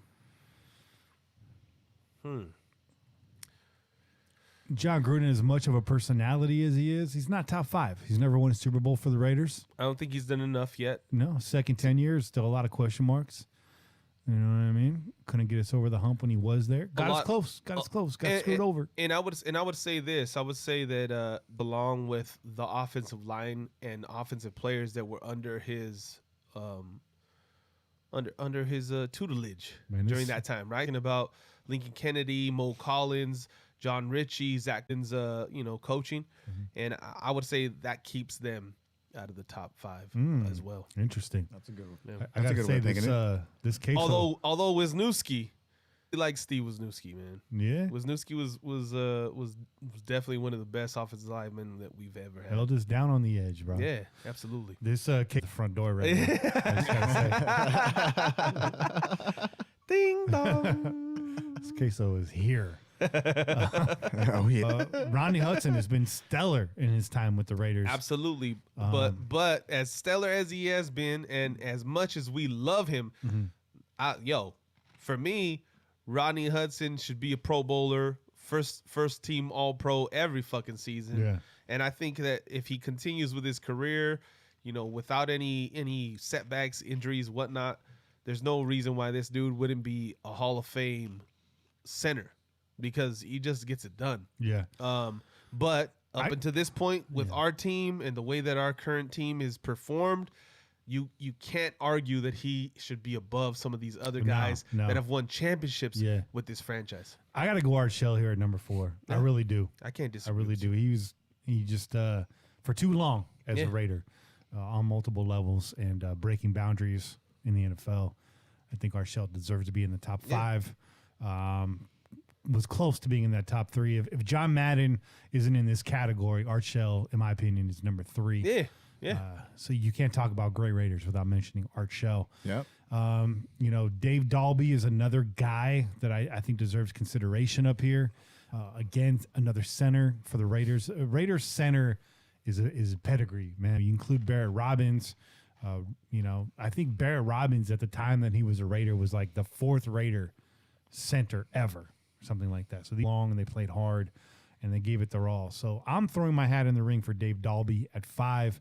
And that's tough because I'm looking also right above him on this list is Dave Casper, who's not an offensive lineman. Well, technically, I guess you can make that case as a tight end. Was mostly known, not for punishing linemen, but for punishing defensive backfields in other ways. So, Henry Lawrence has the championship pedigree at 5. I'm throwing my hat in the ring for Dave Dalby. I think he deserves it. I don't think he gets mentioned enough as a Raider. What do you guys think? I mean, again, I can go through these more time, but who else I gotta throw it. I said it a little while ago. I say Casper's got to be in the top 5, so I'm not gonna go away from that. Okay, let's go. I'm gonna say Casper. Goes to the post, man. Yeah, Casper's got to go in top 5. If you make one of the top 5 greatest fucking moments in Raider history, then you deserve to be in the top 5. All right, I'll make a deal with you right now. I'll make a deal with you guys right now. We'll put Casper at 5 if we can put Dalby at 6. That sounds good. Because even though Dalby's not a name that newer Raider fans probably recognize, I don't want to see him drop just because of that. Do you know what I mean? No, I agree. Well, it's important to know your history, man. Yeah, right. So definitely throw him up there. So let's go Casper at 5. We'll go Dalby at 6. Perry in the chat right now is saying 4 Shell, 5 Dalby, 6 Casper. We flipped that for you, Perry, on the 5 and the 5 and the 6. So hopefully you're cool with that. And again, this is just the rankings. We'll see how this really plays out. These guys are going to get a chance to get voted on by y'all. And, we'll see who moves forward. That second round, well, it's going to be a bitch. Because these are names, man. These are names right here. I think every matchup in this bracket, it's going to be tough. I mean, there's going to be some heartbreak in this bracket. So next up, we got, see who we got left. We got Barrett Robbins. I think gets consideration for top 10. Donald Penn, maybe not so much. Again, as Che alluded to, with Rodney Hudson, and just like Penn, Bobby, you had mentioned anybody that's willing to pull up in the parking lot, get out the car and fight a motherfucker deserves this bracket. I have to respect the motherfucker that could do that, dude. That's not just going to be all like, hey, we're just going to be all cool about it here on the field and just leave it on the field. It's like, nah, dude, if you want to be all wild about it and shit, dude, this cat will meet you at the door, dude. Hold on real quick, though, because if my offensive lineman was driving his Rolls Royce out the fucking stadium and somebody threw a fucking water bottle at it and he didn't stop his car and get the fuck out the car and threaten his goddamn life, I would have a problem with that. Okay. I would have a problem with my offensive lineman not getting out the car and saying, like, you better fucking run right now before I squeeze the fucking life out you. All right. Okay? If my offensive lineman didn't do that, then I'm questioning why he's my offensive lineman. So I'm just saying. If towards the end of this bracket, it comes down between like Penn and Kennedy. Yeah. I see your parking lot threats, and I raise you. No, hey. A bad motherfucker that goes into the stands and threatens somebody. Hold on. Nobody was arguing that Penn needs to be above. I'm not saying that. I'm just making the a point. original 72. Okay. Thank you. Needs to be. Thank you. Yeah. There's no question. Our boy Lincoln's got to you. be above. Thank you. Donald Penn. No disrespect, Donald Penn. would- I was just saying I would have a problem with my offensive lineman not getting out when somebody threw something at their fucking expensive ass Rolls Royce. I'm not questioning that. I just Come on. I just wanted a chance to make those comparisons. And as a matter of fact, that little motherfucker that threw the fucking water bottle at his car that was acting tough, you knew exactly what you were doing. You knew you couldn't fucking get touched. That's right. So I want to see you be that fucking brave and go up to this motherfucking man's doorstep and do that shit when no one's around. All right, so let's Some of my bitch. let's round out this top 10. There's 4 more spots in this top 10. Lincoln Kennedy, I think, gets consideration. Never won a chip, but played really hard for this organization. Still works hard for this organization. Remember, we're considering these people's full body of work, right? Even if you run a car lot. Yeah, how well did you run that car lot, dog? I mean, I'm just playing. can you sell that used car? I looked over at these guys and look at me like, are you fucking serious right now? I'm joking, dog. I'm not gonna lie, dude. That salsa's kicking in, bro. It is, dog. It really is. I know, I'm telling you. It's got that slow release. That slow release. These fools staring at the colors on this spreadsheet like, damn. Kenny did a hell of a Hell job. no. I'm over here. I'm dipping back into this queso. Yeah, you are. That queso is fire, I'm telling you. All right, I would say Steve Wisniewski deserves a spot in this top 10 with the players that are remaining here. Absolutely, without question. Yeah, Steve Without Wisniewski. question. Can we put him at number 7? Or can we put Henry Lawrence at number 7? We got to put Henry Lawrence, man. If a man that's a part of 3 Super Bowl teams, how can he not? Yeah. All right, so Henry Lawrence at 7. Can we put Wisniewski at 8? Is that a done deal? That looks good right now? Sounds good. All right, we're putting that in there at 8. Let's see what the chat has to say. Is there any other consideration? I got to go Lincoln next, honestly, if you're asking me. Roland Dub says Rodney Hudson could make the top 20. Well, yeah, but there's only 16 here. Let's stay focused, people. 2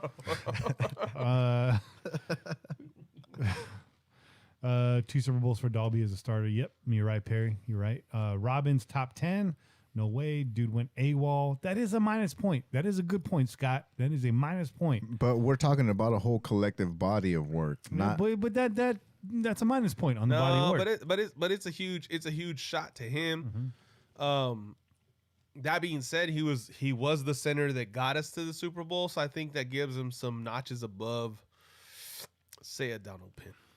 Again, Roland Dubs, Marcus Allen is not in this category. Marcus Allen will be in the playmakers category. So was Bo Jackson, Hardcore Raider. We will get to those names in other episodes. I've read you the list that we're working on right now. This is only 16 of the 64. So, don't burn our house down when these names aren't showing up right now. Those names are in the brackets, just not today. So let's see who we got left here. We're at 8. Barrett Robbins, top 10. I don't know. I think the AWOL maybe knocks him out that top 10. Donald Penn's not quite top 10. No, hold on real quick, man. Lincoln Kennedy, dog. We got to put Lincoln next, dog. Lincoln's next. Come on, bro. Like there's no question. Barrett Robbins, you failed us. Donald Penn, and Rodney Hudson, you guys are too young in this Raider Nation category, right? As far as your tenure with us and as far as what you accomplished with this team. But with the names remaining, can I say this? With the names remaining, I do think Rodney Hudson might squeak in at 10 right here. I'm thinking if you're talking about what he's done so far, and I don't think Rodney Hudson's going to be let go anytime soon, and I don't see his play falling off dramatically in any time either. I can't help the team around him. I really can't. Because you could take Rodney Hudson and slide him into any of these championship teams, and he's going to fit in just fine. Rodney Hudson in the Super Bowl? Yeah. With Lincoln Kennedy and Steve Wisniewski and Mo Collins? Goddamn. Dumb, right? Dumb. Goddamn. Although, let's say this, Barrett Robbins, up until he went AWOL, was the shit. He was the shit, dog. He was the shit, though. Well, I think that pulls him out because I'm not saying we win that game with Robbins or not, but we're in that fight, and that offense is way more prepared, and Rich Gannon is way better protected in that game. Yeah. So Can we put Rodney Hudson at 10? Pretty please, please, please, please, please. Definitely have to, man. I'll give it to you, bro. I'm a Rodney Hudson fan. No, I mean, who are you gonna put there? Mo Collins? You gonna put Zach Crockett? You gonna put John Ritchie over him? John Gruden? I mean, Gruden would be the name that pops up to me that I might put above. He turned this franchise around. When we needed desperately. Yeah. But at the same time, though, like you guys are saying, now he's tasked with trying to do it again. Yeah, you know what I mean. But Hudson is providing that leadership, that consistency on that line right there, dude. And there's nothing like having that solid relationship that he has with his quarterback. Right. I mean, there's a lot of things that have disappointed us over the last 4 or 5 years. Rodney Hudson is not one of those things. He's one of the few guys that has been in this era that we could just count on every year to show up and do what he does, and that's what he does. So you're in there, Rodney Hudson, top 10. So we got 6 remaining. You had mentioned John Gruden as being a candidate for the top 10. Now we're at 11. Do you want to give John Gruden number 11? Do you give it to Richie? Do you give it to Mo? Do you give it to Zach? Donald Penn, Barrett Robbins. Does Barrett Robbins make that 11? Is he just one notch out of the 10 because of that AWOL? Is that fair enough to say? No. Okay. No, listen. It's got to be Gruden. John Gruden. If you it's insulting to not put Gruden at 11 with all these guys that follow being his players at one point in time. Because you can argue that a guy like John Ritchie and Zach Crockett are as important to this franchise because of John Gruden's offensive scheme. Mm-hmm. Okay. So, yeah, for me, it's John Gruden. All right, so John Gruden at 11. Is Barrett Robbins good enough for 12 then? Look at me fighting for Barrett Robbins right now. Out of the remaining names, at 12, are you going to put Robbins, Penn, Ritchie, Mo Collins, or Zach Crockett? Is it a douchebag move that I want to put Collins, even though I think Barrett Robbins was a better player? I want to put Zach Crockett in this spot. Is it a douchebag move that I would say put Collins before Barrett Robbins because he at least showed up? If that's your reasoning, then yes, it is a douchebag. Pretty fucked up. I don't know. I don't know that Mo Collins deserves to be number 12 all time. No, in this list. Well, not in this. I mean, not number 12 in this 16. Right. Well, the question is top 15. In this grouping. I'd rather give this to either. I think it's between Robbins, Ritchie, or Crockett. That's actually what I was thinking of too. Yeah. But if that was the case, it has to go back to the man that gives the person the time to give it to anybody else to make a play. Well, let's talk about this. Let's talk about this though. Before you go there, let's consider these. We're talking about the greatest Raider of all time, and I don't mean just the Raider you were on the team. I mean you're a Raider. John Ritchie, bloodied face, getting in there, blocking. Lead blocking, pass blocking, was a leading receiver on this team for one season during that era. Yep. I'm really feeling John Ritchie's coming from the back of the pack right here. I might take this spot at number 12. I like Ritchie, bro. Convince me otherwise. What you said at the beginning of that, when you think of John Ritchie, you think of those 2 fucking bones in his forehead. Horns, that dog. protruded too fucking far out, that constantly had his forehead bleeding. Mm-hmm. After the first series of every fucking game, Immediately. this dude was drenched in blood, and he is the epitome of what you would think a fucking Raider looks like on the fucking football field. You know when they play the autumn win at the games and then they got the mashup of all the NFL films footage? They got to splice Ritchie's face. Always. They always got to put him in there. They have to. They got to. All right. Yeah, we got to give Ritchie that, man. All right. You're outvoted, Bobby. Wouldn't be the first time. Ritchie's at 12. Now, this is just maybe clever thinking right here. Maybe I'm just trying to get too cute. Maybe it's the queso. But lucky number 13 seems that it would belong to Barrett Robbins. Ooh, just because of that? I mean, it's fitting. You know what? It did bring him down the notch down to there. We've been talking about Barrett Robbins in the last 4 picks here. I think it's time that he lands here. I think the number 13 looks really good next to his name right now. This just feels right. So let's put Barrett Robbins at 13. I could dig that. And then rounding out the bottom of this list at 14, 15, and 16, we got Donald Penn, we got Mo Collins, and we got Zach Crockett. I got to go Zach Crockett next. Okay. Yeah. Zach Crockett scored many a touchdown. Zach Crockett made Greg Papa's career. How about that?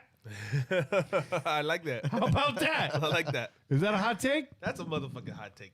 Get him. Woo! Zach Crockett put Greg Papa on the map. He was cashing Greg Papa checks. What's the chat saying right now? Oh man, they're all over this list right now. Yeah, Mean 519. You bring up Gabe Jackson. Yeah, I know. I was thinking about that when I was putting this list together. Here's the thing, though, about Gabe Jackson is nobody's 100% on Gabe Jackson. There's a lot of people out there that think Raiders should probably move on from Gabe Jackson. I think I'm not one of them. Here's my thing. I'm not either. But here's my thing about Gabe. I think his injury history keeps him off of this list. I think his unwillingness to play through injury. And I don't know. I'm sitting here real soft and pasty sitting in my chair. It's really easy for me to say those things. Gabe was here, he would punch me in the stomach, and rightfully so for saying that. Gabe, we love you on this podcast, bro. But when you're looking at the Warriors that are on this list, Donald Penn played through injury. Donald Penn fucking cried in locker rooms after losses. Donald Penn is a Raider. Yeah. Gabe Jackson, you've been a Raider longer than some of the guys that are on the rest of these brackets. Bill Romanowski's name appears on one of these brackets. He played one season for us? Yep. 2 seasons for us? I think one and season. Then he cracked an orbital bone, and that was it. Not his, right? It wasn't his. So, but he's a Raider. He's a Raider. He just walks like a Raider. He talks like a Raider, and now he talks for the Raiders. He's still a Raider. He stayed with the organization. So, and we were running light on names. So he got in there in that category. But, I see you with the case for Gabe. I just don't think he makes it in here, man. I don't think. Not now. Not right now. Not right now. I think if Gabe stays with the team, and like I said, I'm a big proponent of bring Gabe back, and he stays healthy. We've seen what Gabe Jackson looks like when he's healthy. A fucking mauler, just angry, right? Just gets after it. So I think if he's able to do that and he's able to prolong his career and continue as a Raider, there's no question that he'll end up on this list. Yeah. At some point in time. Yeah. We'll come back to this at some point. Hell yeah. Probably not next season. It'll be too soon, but we will come back to this. But if let's just say something crazy right now. Okay. Okay, this is not real. Okay, don't come at me with some really chill. You gonna say that shit? You really believe that? Say it louder for the people in the back. Listen. This is not real. This is not a me trying to tell you guys what's gonna happen next season. Okay, by all means. Che is not wearing his tinfoil hat. No, not at all. Not yet. Not yet. Not yet. Spill the Not beans. yet. Spill the beans. But listen, if the Raiders were to win a Super Bowl next season, you would have to argue that these offensive linemen now all of a sudden jump some spots in this list, right? They would. Because if these are the offensive linemen that are a part of the team and they lead them to a Super Bowl, you got yourself Rodney Hudson. Shit, all of a sudden now, fucking your boys, even Trent Brown. And your boy, you were gonna say Trent Brown when you said your boy. It's always some bullshit after you say that. No, I'm talking about your boys for real, dog. Okay, let me ask you this because I like this. I like where you're going with that. That's a really good point. If it came down to it, then all these linemen, they go up a notch because they got a ring on their finger, right? Is Richie Incognito more of a Raider than Gabe Jackson? Oh, based on the definition of a Raider. I mean, you got to say Richie Incognito kind of has a little bit of the Romanowski. That's what I'm saying. If he were to get a ring, with the Raiders, he jumps above Romanowski now.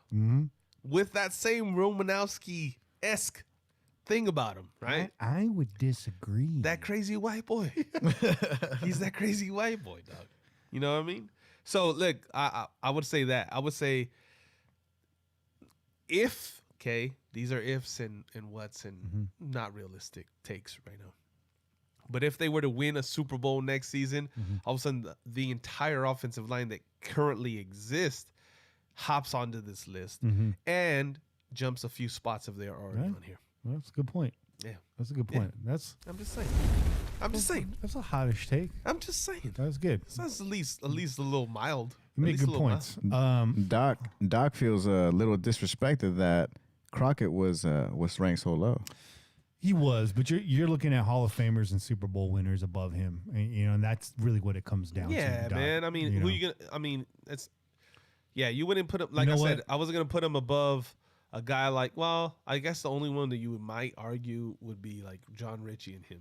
Yeah. Right, because John Ritchie, although he did all those other things, how many touchdowns did he have versus Zach Crockett? Right. And also consider this. I mean, if you're unhappy with the ranking, just consider the fact that Zach Crockett is being considered on the greatest Raider of all time bracket. Period. There you go. So there you go. That's pretty cool. It's pretty cool. But I think the chat's got the rest of this pretty much nailed down for us. The good doc is on there saying, as well as who was the first one to say, Blind Athlete and Juice all concur that this list rounds out with Zach Crockett, Mo Collins, and Donald Penn. So I think we got Zach Crockett at 14 already. Yep. So I have no problem putting Collins at 15 and Donald Penn in there at 16. You guys nodding your head in agreement. I'm good with it. Sounds good. All right, so let's look at this. Let's read this off by ranking, and then I'll have you guys talk, and I'll actually place these into the brackets. And I'll give you guys a preview what the matchups are going to be, and we'll get those tweeting out probably tomorrow. I'm going to try to get this list out tomorrow. Well, and we also have to decide how many matchups are we going to do per week. So I'm thinking out of this 16, maybe we'll break it down 4. But maybe we don't vote on these until we fill out the rest of the brackets, though, right? Yeah. Actually, so I won't be tweeting those out, but I will tweet out what the bracket looks like, but we won't start the votes until all of these brackets are set. So just to be clear, we are going to set these brackets for the next 4 episodes, and then the voting will begin. But you'll have a chance to see what this first round in this bracket is going to look like after this episode. So at number 1, we got Jim Otto. At number 2, we got Gene Upshaw. At number 3, we got John Madden. At number 4, Art Shell. At number 5, goes to the post, Dave Casper. Right behind him, Dave Dalby at number 6. Henry Lawrence, 3-time Super Bowl champion, at number 7. At number 8, you got Steve Wisniewski, the Wiz. Number 9, Big Lincoln Kennedy coming to the stands to whoop your motherfucking ass. Number 10, Rodney Hudson. Number 11, Jan Gruden.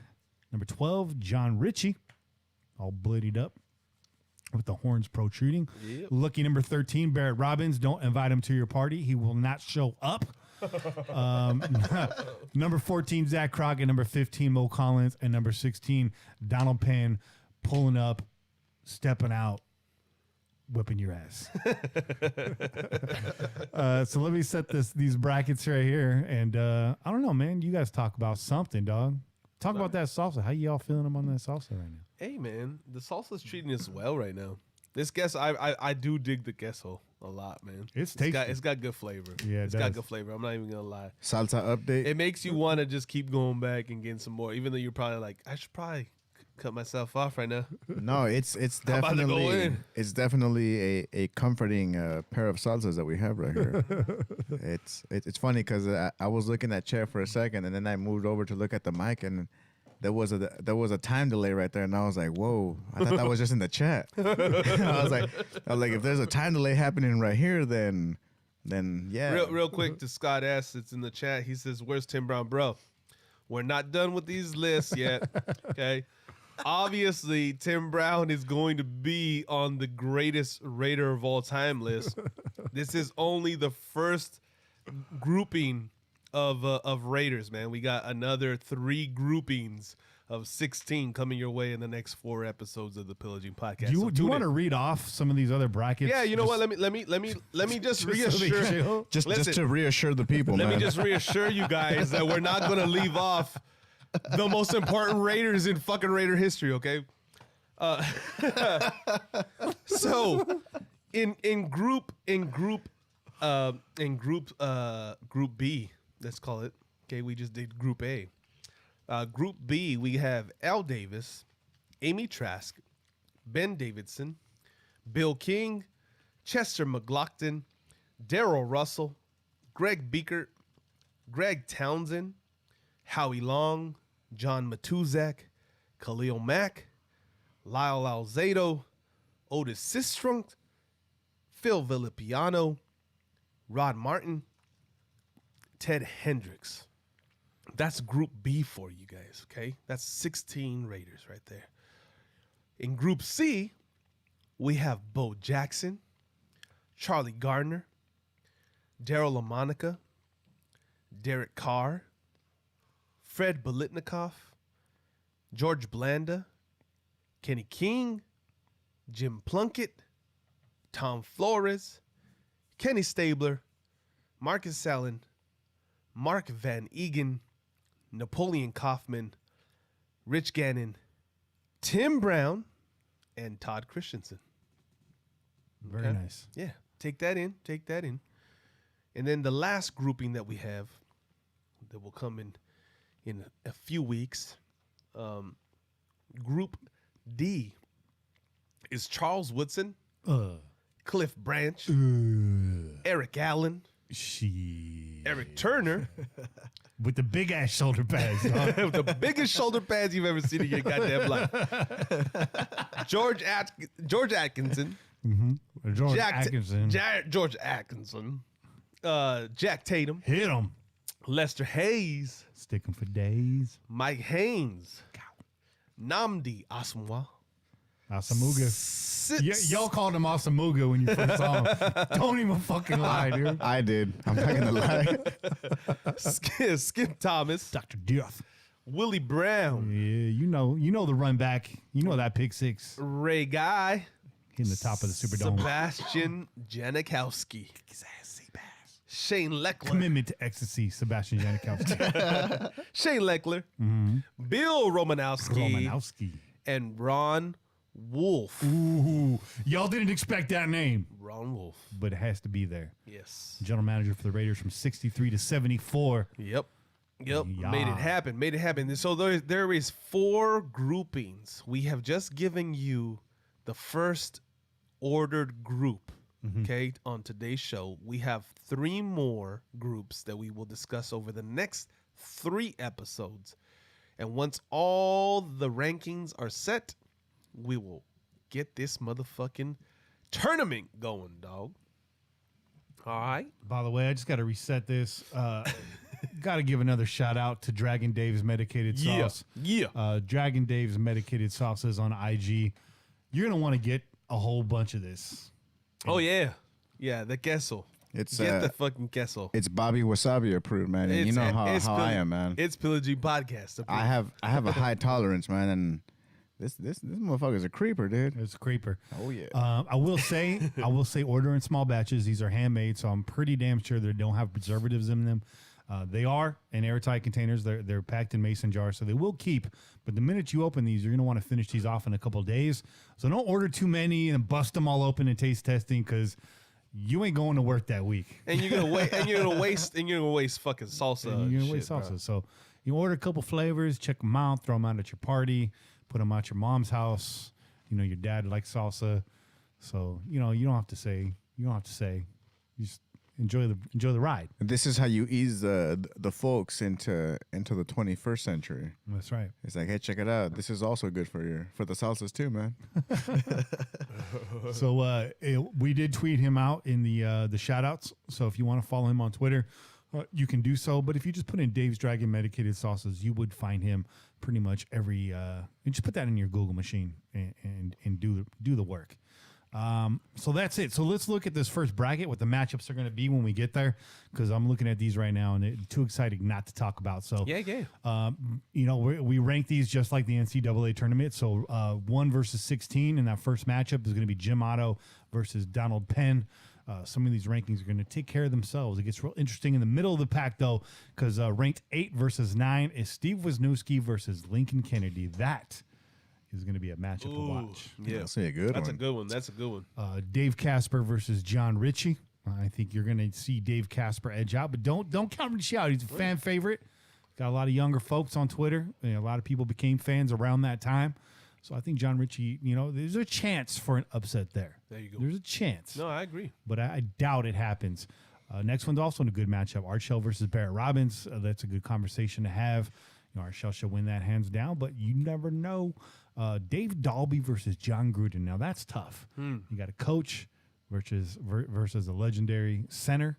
But John Gruden is loved by Raider Nation, dog. He is. Well, He is. That could be an upset. half of Raider Nation, because I know a lot of other people It's that true. aren't too pumped on his play calling. This is true. This is true. true. This is true. John Madden versus Zach Crockett. That's probably an unfortunate matchup for Crockett, but Yeah. again, be happy you made the list, and that's no cap, no shade. Henry Lawrence versus Rodney Hudson. Ooh, That's cool. That's cool. a tight one right there. And then Gene Upshaw versus Mo Collins. Sorry, Mo Collins. You be happy you made the list. So that's going to be, again, that's bracket A. So we got 4 of these brackets, A, B, C, and D. So those are just the big nasties. Obviously, you're going to see some names in there like Gruden that don't really fit into that category, but they had to go somewhere. So we had an extra slot. That's where we put them in. We tried, in terms of coaches and stuff, we tried to keep them at least with their personnel grouping. So like Al Davis, you'll see him in the defensive grouping. You know, a lot of people considered Al Davis to be coaching his defense during his entire, run with the Oakland Raiders, his entire legacy dynasty with the Oakland Raiders, whatever you want to call it. So things like that. Amy Trask obviously doesn't fit in either category, but we wanted to put her in the same bracket with Al Davis because we felt like that's a good matchup. So we'll see how the rankings work out. I imagine Al Davis is going to probably be ranked in the top 5, maybe probably even top, number 1 in that bracket. It's Al Davis. We wouldn't even be sitting here having this conversation without Al Davis. So definitely also a favorite to win the whole thing. It'll be interesting to see like an Al Davis versus Jim Otto in the finals or in the championship round or something like that. So it'll be interesting. It'll definitely be interesting. And shout out to Bobby who had the decision to separate this offense and defense, and then we had to break it down into 4. So that's kind of where we came with skill sets versus strength positions. But yeah, it was a great idea, man. It was a good idea. This is going to shape up really well. Yeah, this is gonna be great, man. It's gonna be a fun one, man, because it's funny. I was looking at the chat, and a lot of the pillagers are like, "Yo, that B and Group D are powerhouses," and you know what? It's funny because I was like, "Well, how are we gonna do it, man?" I was like, "Cause they're you got the playmakers, and then you got the dogs that just stop everybody, man." And it's like, well, you know what? That's usually how it is. It's offense versus defense, and let's just see how it goes, man. I'm just glad we're not the ones deciding these outcomes, man. Right. We'll let y'all vote on them. Yeah. We're going to set these brackets and watch you guys go to work. Yeah. And if you guys fucking vote somebody you didn't want on there, that's on y'all motherfuckers. Don't be blaming us. Yeah, I've been tweeting out the survey. I've been putting out the survey. It's been living on our website. You guys have had plenty of opportunities to make your suggestions, but that's closed now. The brackets are filled, and all we got to do now is rank them and like Chase say, sit back and watch the magic happen. So during that segment, we had a few calls come in. I see Juice is on there. I think I see Gent in the mix. I got an 831 on here. So let's get right to it, man. Let's hit him with that transition. Affect Che, and we're going to get right into the caller segment. Yeah. Yeah. I got to get that sound effect over here, too. Oh, Yeah. So let's hit them. Let's go to the calls. This one comes from, can't see, the 831. Yeah. All right. All right. Yeah. Yo, what's up, Pillaging Podcast? This is Raider Ray, bail me out, calling from the 209, but born and raised out of the 831. Word. Still holding on to that, shout too. out I to like that. Jay for introducing me, man, to you guys. It was really, really nice meeting Bobby Wasabi out there at the game, Kenny Stapler, Kane. And, man, just wish we would have had more opportunity to hang out at the last game out there in Oaktown. And he continues. My bad, man. Looks like my last call got disconnected. What's up, the Pillaging Podcast? This is Raider Ray, bail me out, calling from the I'm going to jump ahead I here. got to be one of the most insightful yet realist podcasts Well, thank you. I've ever heard on behalf of the Silver and Black. We You guys appreciate are you. making us Yeah. really proud, bros. And shout out, man, for Che introducing me to you guys after the game, the last final game out there in Oaktown. It was a pleasure meeting Bobby Wasabi, Kenny Stapler, and Kane. Wish we would have had more time to hang out, but I get your guys' time is limited. A lot of folks that want to mingle with you guys, a lot of people that want to interact with you guys. But, man, you guys still took the time And shit, we made the best of it, man. Even if it was short. I know everybody was kind of dooming and glooming and couldn't sit there and just deal with freaking living in our pity. So I remember getting that text from Che right after the game asking me what's up. And I say, shit, you know what's up. Rolling this fat ass blunt. I'm about to see you guys in a bit. So it was cool sharing that Word. funny backward with you guys, you know, reflecting on all the memories there at the Coliseum. And shit, man, just wish we would have had more time to do it.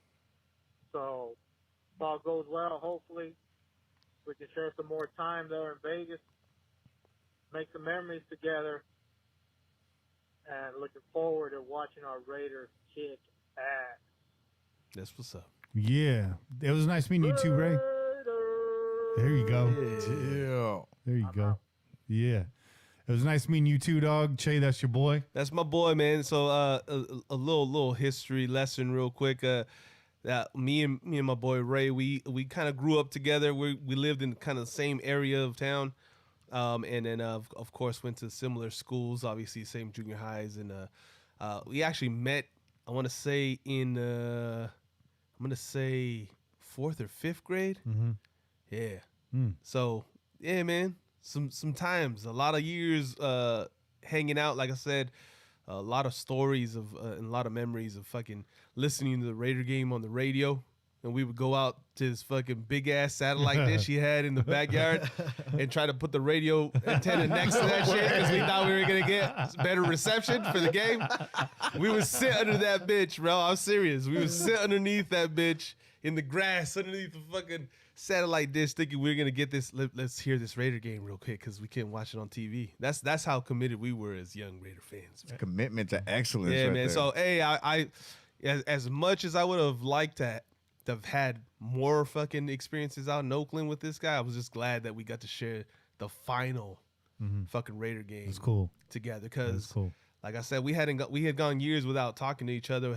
We just kind of lost touch, and to find each other like in this final season in Oakland, Yeah. it was just like meant to be. It That's was dope. cool. It was dope. So Real cool. Ray, I appreciate you, dog. Appreciate you calling in, and it was great to fucking hang out, man. And I look forward to doing the damn thing in Vegas as well, man. We're gonna have a good time. We're gonna figure it out. Man, those memories you talk about. I mean, again, I hate to bring his name up again, but Greg Papa, like when he left the organization, a lot of people were like, well, what's the big deal? And I said at that time, you know, the blackout rules, we got really close with Greg Papa's voice. Yeah. He was really important to a lot Yep. of us that had to listen to the games on the radio. And Yeah, and now absolutely. with this move into Las Vegas, I think a lot of us out here in the Bay Area are wondering the same thing. Yeah.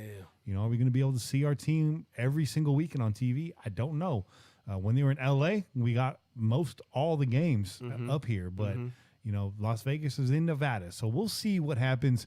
I would imagine they're going to do the smart thing, hopefully, and put them on out here. I mean, if the NFL wants to make money, Right. which they do, Right. that would be the smart thing to do. So let's just keep our fingers crossed as we move forward into that. But Yeah, I hope so, man. I No. hope so. See, I'm glad you brought that up too, man, because a lot of people forget about that part about not being able to watch the game. I mean, I'm not going to kid you. There's been many a times where I get pissed off as hell.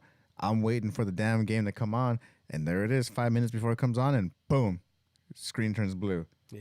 And I get pissed off as hell because what the hell's going on? And thankfully, I have the damn app on my phone, and I could pull up the game and, you know, just straight telecast it or whatever the hell, dude. But, I mean, this is the trials and tribulations of them just being here. Imagine what it's going to be like when they're gone, man. And that's the one thing that a lot of us kind of slept on right there, man. it was real brutal for folks that were like, "Oh, I bought the ticket," and they plunked down that 125 whatever it was. Yeah. And only to turn it on Sunday. This game is blacked out in your area. That's bullshit, dog. That's do you mean? bullshit. Yeah. Listen, NFL, man, and I don't know if this has been corrected or you know what changes have gone on because I never purchased the ticket, but if you're gonna fucking offer all games to fans, you best make sure that you're giving them their fucking team, their home team, especially their games, because That's a losing business right there. If you ask me, you're gonna black out games when you're paying extra money to get all games, quote unquote. Like, you're fucking up. I understand the business decision behind it because they're trying to support the local TV market and get the real TV ad dollars and give the networks their chance. But when the game is blacked out on that network, you bought the ticket to avoid that and you didn't get it. Thankfully, luckily now the blackout rules have been lifted. I know Niner fans are really excited about that. Because, you know, they're not selling out their games anymore. So I'd say that they never were. You know, if it wasn't for the corporations, so, you know, with what was once a family-friendly environment at Niner games and no longer is, you know, they saved their ass. But these days, I'm not sure about that. So, but hopefully, man, we'll get some Raider games out here after the move. So let's move on to the 816. You know what that means. It's your boy, Gent. Yeah. What's up, Pillagers? It's your boy, Jen. What's up? Man, you know, I wanted to call and be all jovial and shit, upbeat. It's my birthday. Happy birthday, bro. And then Yes, Kobe sir. passed away today with his baby in the helicopter with him, bro. Yeah. I mean, I'm not trying to belittle the rest of the other people in the helicopter that passed away too, but I know this was a hard day for Che, bro. Hey, whoa. You know, I'm not a Laker fan, but you don't need to be a Laker fan to know when we lost a great one. So, yeah. But back to the Raiders. The reason why I was calling, man, is because I wanted to share a little perspective with the rest of the Raider Nation, bro. You know, I know every Raider fan in the nation that don't feel the same way about the 49ers is Bay Area Raider fans. Right, bro. right. That's just the reality of the fact. New Jersey Raider fans not tripping on Frisco Raider fan or Frisco fan because, you know, they've never dealt with Frisco fans, so I could understand how they feel. But for the Raider fans of the nation, I'm going to let you know, we don't fuck with Frisco. It's just the way it goes. That's right. Hey, but we don't fuck with the Chiefs neither. Nah. And we've been like, damn, one of the teams we hate finna win the Super Bowl. This is fucked up, which is true. That's going to happen. But one of the teams we hate finna lose the Super Bowl. It's true. For me, hey, no matter what, bro, one of the teams I hate is gonna lose. I'm gonna be able to talk shit because I got Frisco fan friends. Yeah, and you I do. got Chief fan friends. Yep. So no matter what happens, there's gonna be somebody that I'm talking shit to. Somebody gonna be talking shit, but that's inevitable. I just know somebody finna be talk shit. No matter what. Hell yeah. Teams we hate finna lose the Super Bowl, bro. So it ain't all bad. That's all I got to say. It ain't all bad. You know,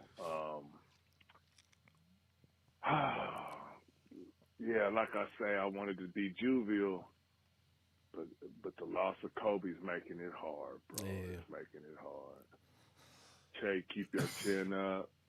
Laker fans out there, the Raider fans. Oh, he got cut off. It doesn't look like he called back, but Gent, I mean, he made his point, man. He made it. He made it again. That was a great call. Yeah. Hell yeah.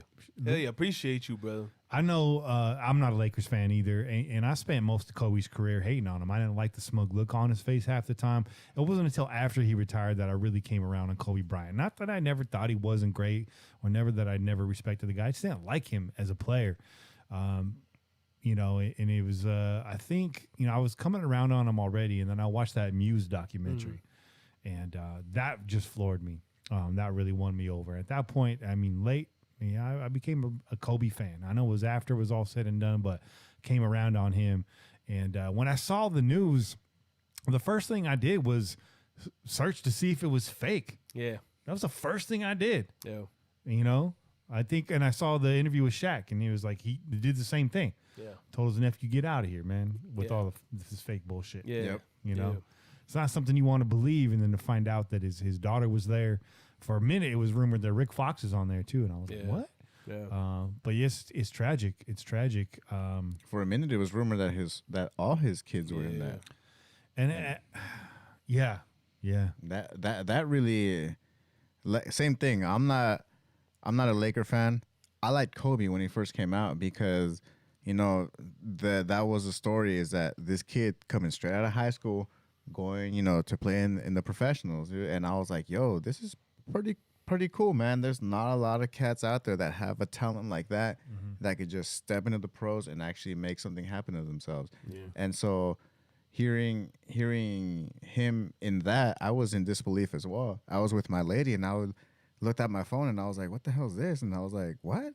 His kids? I was like, no, nobody should. No, hell no, dude. I was like, no. And even then, I was like, maybe him, but but he's young. But I mean, not his kids, man. That was the one thing I said to myself, is like, please don't let it be his kids, because he at least got to live his life. His kids are still kids. Yeah. And they deserve a chance to live their life, man. And Kobe wasn't done, man. He was on his way to doing many more great things, I believe, in his life. So absolutely. Very tragic. Let's give a moment of silence here to Kobe Bryant. Yeah, man.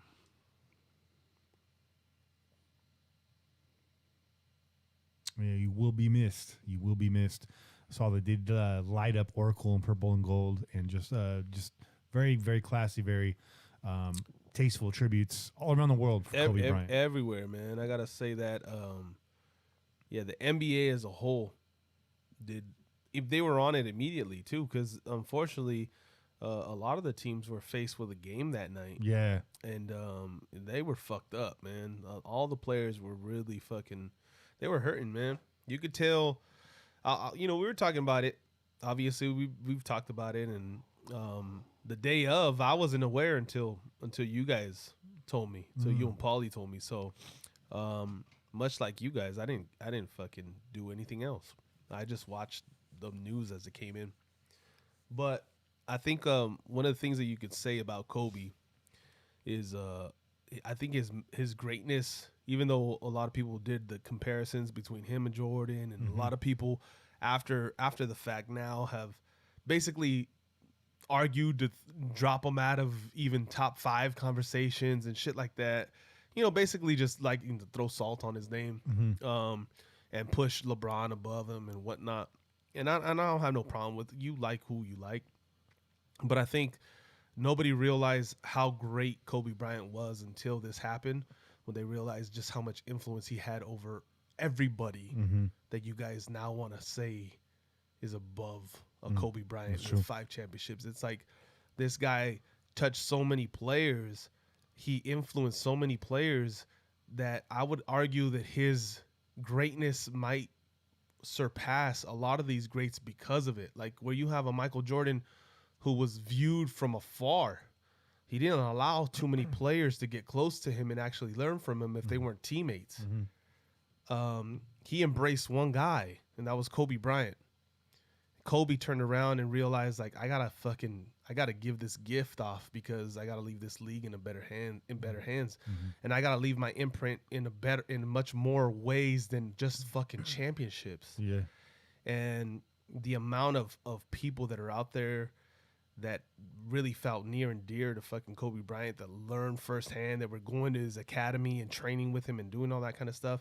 You had everybody. If anybody who's anybody in this league right now was with Kobe Bryant at some point in time, either fucking getting some shit off his brain, asking him questions, trying to get some gain knowledge, or out there on the court at his academy practicing, working on fucking post moves, footwork, whatever it was, just trying to gain a little bit of an edge on the competition, because they knew how great this guy was, and that alone speaks for how great Kobe Bryant was.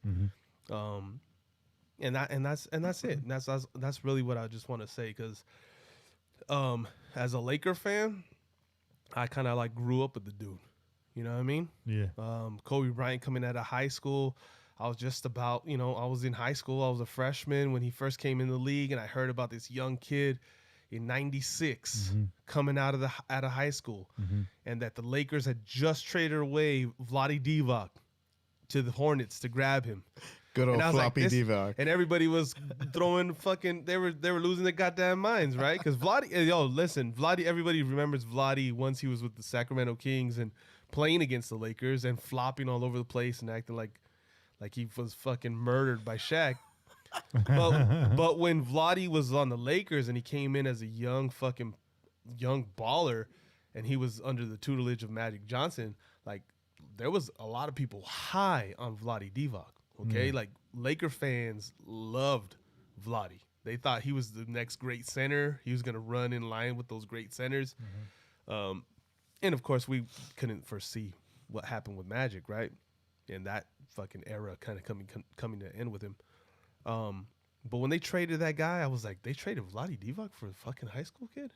My uncle was the first one to tell me, Big O's, they got this fucking young kid, Jerry West, trade fucking Vladi Divac for this young kid. You watch? And I was like, okay. And I started watching those games diligently, bro. Yeah. And you started seeing, like, when he did get in the game, he just had something different that all those other guys didn't.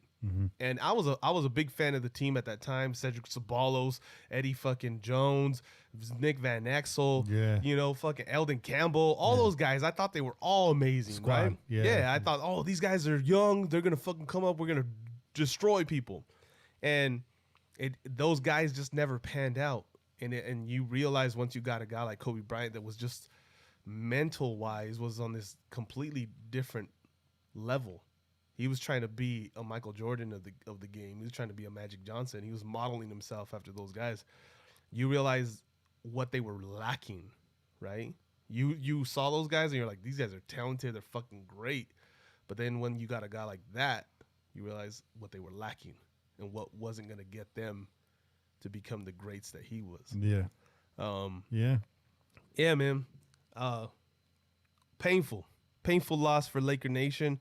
But also just painful as far as humanity goes, bro. Yeah, You very much so. 3 young girls died in that helicopter crash, along with a pair of parents, another mom, and another mom of 3 that was just there to coach for her love of the game and appreciation to Kobe.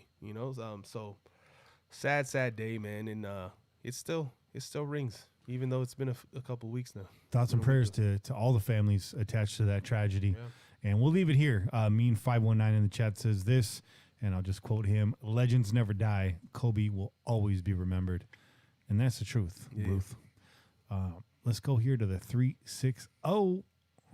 Kenny J. Kane. What's up, Pillagers? This is Pete. How we doing? What up? Well, I'm going to start off.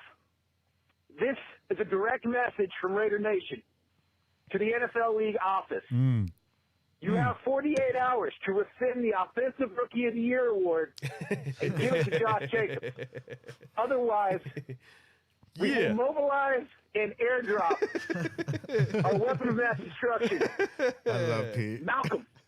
The Malcolm bomb is coming to New York if you don't fucking do something about this. And all I got to say to you, may God have mercy on your soul. Anywho, what's up, everybody? Man, we got a Super Bowl today. It's some game, I guess, between these two teams.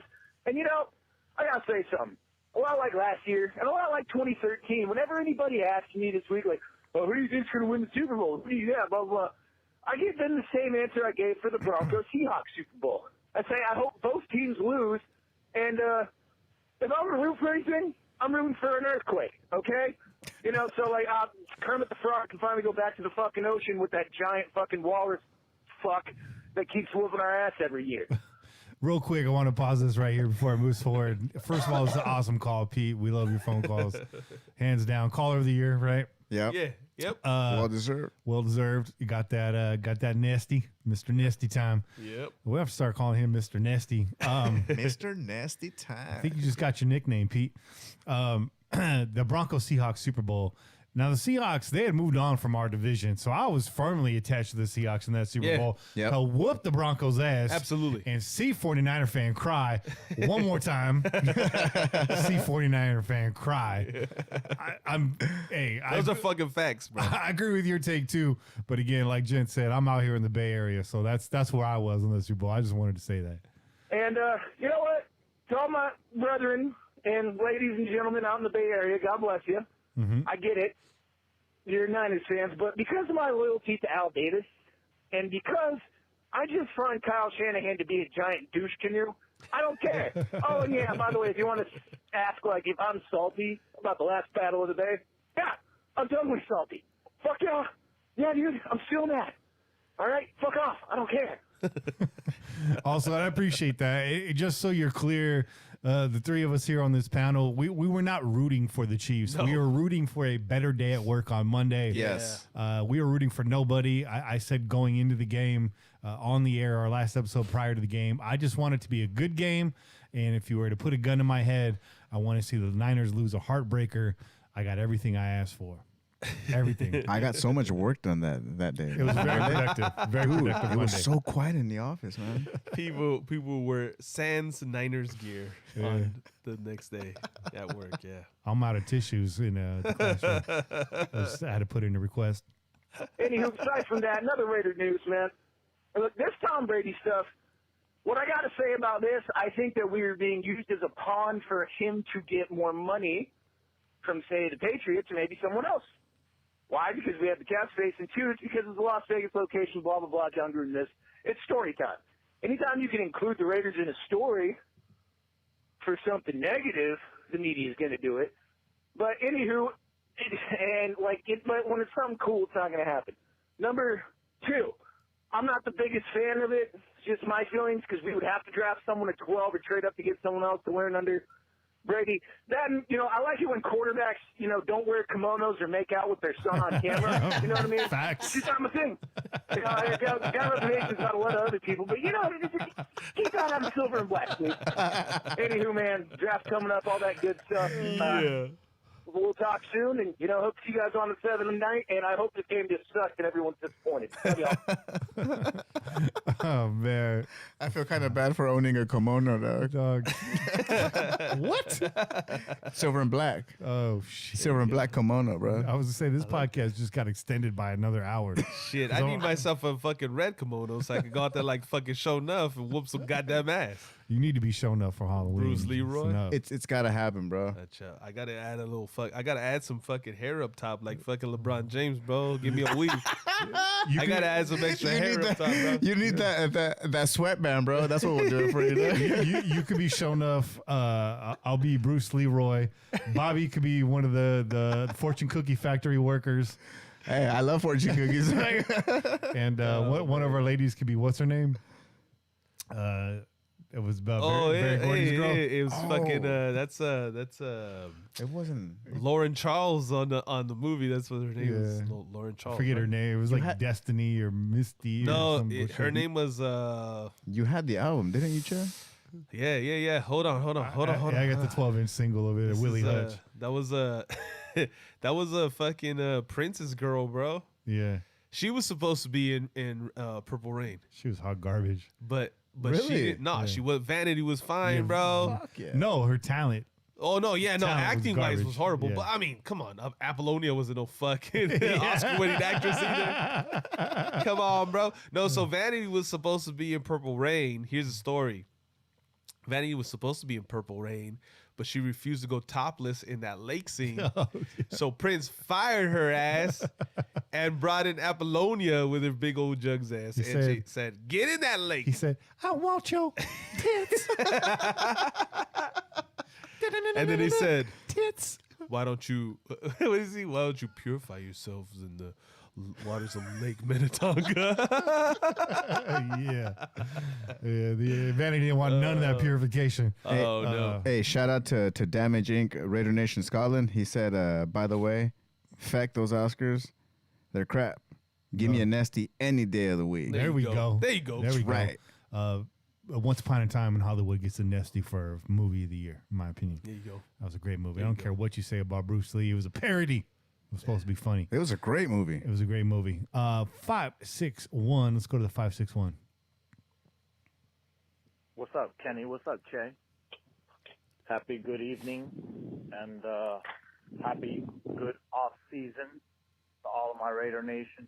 Cheers. This is Omar from West Palm Beach, What up? enjoying the absolutely beautiful weather. I don't know where the fuck anybody else is. I know where you guys are, Kenny and Che, but If you're a Raider fan and you're anywhere around the world, I'm sure you're loving it.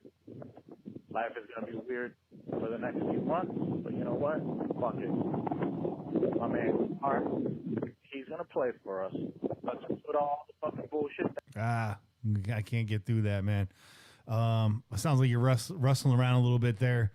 Maybe your window's down. Sound like outdoors, man. Sound like a little windy out there. Yeah, I'm sorry, Omar. No shade to you. Just get your game tight when you call in. Make sure you're locked in an underground bunker somewhere with the lights off.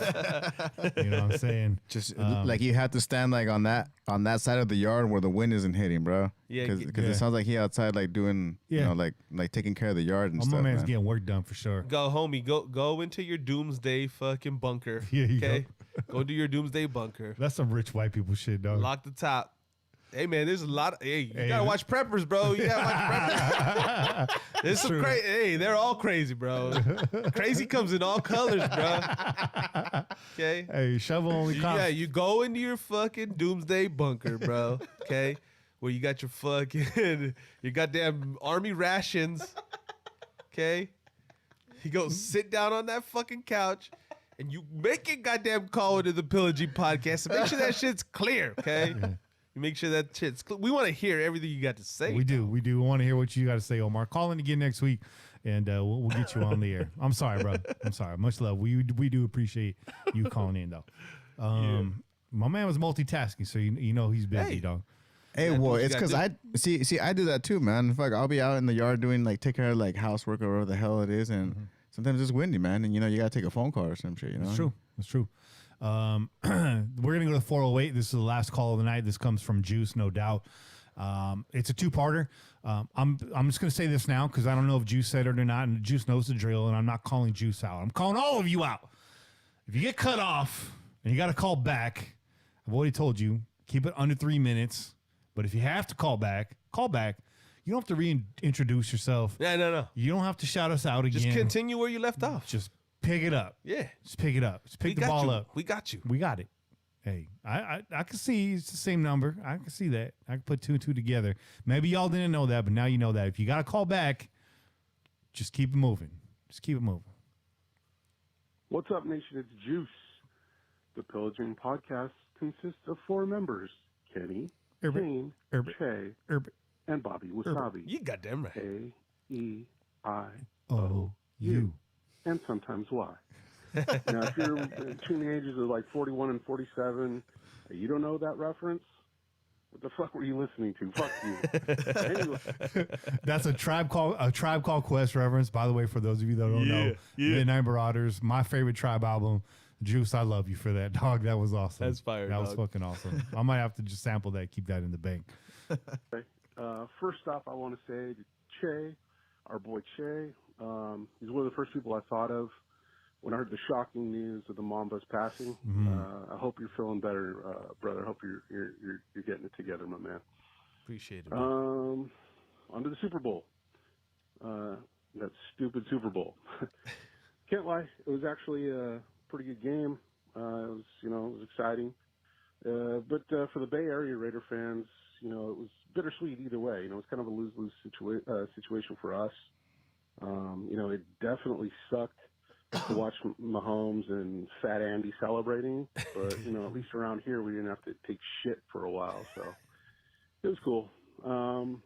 But you guys know I'm a big Carr supporter. I really am. I want so badly for him to do well, but watch. I'm sorry to cut you off. I'm watching the feed right here. It's on the delay. Bobby, you trying to suck your own dick or what's going on? And if you are, how's that working? I haven't removed my third rib yet, dog. All right. But I was looking under the table. Something fell. All right. I was just playing with you. All right, back at it. I'm sorry, Juice. I apologize. Yeah, the elite quarterback that Mahomes is, I hate to say it, my fucking lips curl just speaking those words, but it's true. He's an elite quarterback, and it just shows where we're at and where they're at. And, when he's getting hit, and I was watching Inside the NFL on Showtime, and, hearing him mic'd up, and he's like, hit me harder, and he's not sliding, and he's doing this kind of shit, and I'm just thinking, dude, Carr, you'd have rolled over like a $2 whore. Yeah. Unfortunately. Yeah. But anyway, draft's coming up, and the quote, experts, unquote. They have us, all the stuff I've seen, almost everybody has us taking a receiver first. Yeah. And then a defender second. And I've seen most of them have been linebacker. A couple of people put edge rusher. And I think one person, I don't remember his name, one guy put a cornerback. Personally, I'd prefer a linebacker. I think it's more of a dire need than the edge. We got Key coming back. We, keep forgetting about him. He's coming back. Let's see, if he's put on some weight, speed still, see what's going on with him. He definitely puts pressure. He hasn't, got to generate a whole lot of sacks, but he putting pressure on. Mad Max is doing his thing. Keep doing it. Farrell, he was starting to come into his own, especially towards the end of the year. They were letting him go after the quarterback a little more. So then we got Big Mo pushing in the middle. No beach, Mo in the middle. No hopefully, beach. He's continues his development. He had some real good stuff, as a rookie, and last year, not. Real quick, it wouldn't be a Raiders off season if people weren't clamoring for a linebacker in the draft. These are facts. We want one too. Probably not going to happen. Yeah. All right, Used to this. let's see. What can I get any action on if Juice resets the call? Oh. Or does he keep moving? Well, I mean, I've done it before, so I'm gonna say reset. Okay, reset. What do you say? I'm gonna say he keeps it going. I'm I'm gonna say he acknowledges that he got cut off, and he maybe says this is Juice again. No, that's a reset. No, that's not a reset if he doesn't reset the first take. Right? It's a reset if he introduces himself again. Oh, okay. At that point, yeah. Okay, no, I'm gonna say he resets. Okay. If that's all it takes, him reintroducing himself, I'm gonna say he resets. Okay.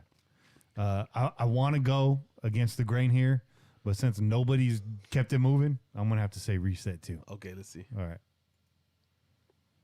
Sorry, guys.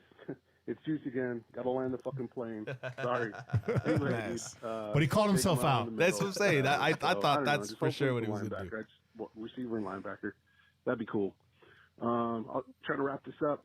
As far as And you reset the tape. I saw that you guys are gonna be talking about the all-time Raider thing that you put out there. Yes, sir. And if I remember correctly, you said Al counts.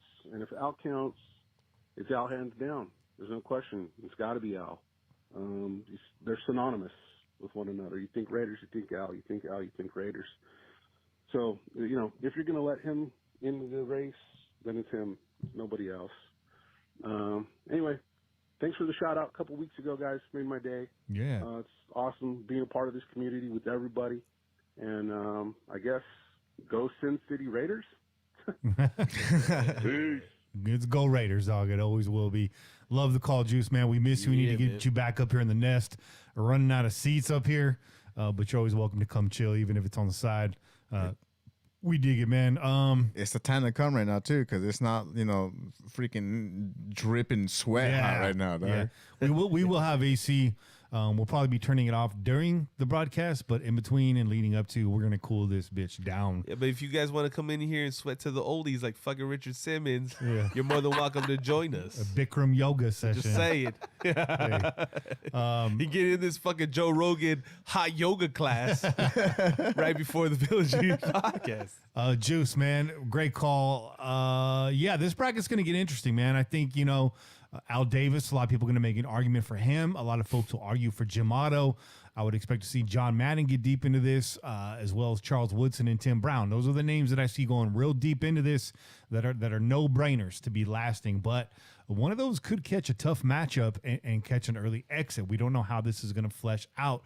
So it's really up to you guys. So, I mean, again, the votes are going to be in your hands. We'll be ranking Group B on the next episode. So stay tuned for that. Yeah, boy. Let's do some shout outs. Let's get out of here, man. Shout out. Shout out to Scott Scooter, Michael SLK on Twitter, California Goddess, Johnny Solano, Jonas Miner, Raider WAP, which I think is a different guy. It's Raider _WAP. I don't think that's El Wapo, who didn't call in this week, so I got to check in on him, make sure our homeboy's doing all right. WAP, I believe, is out there working hard right now. Last time I talked to him. Okay. He's on that grind.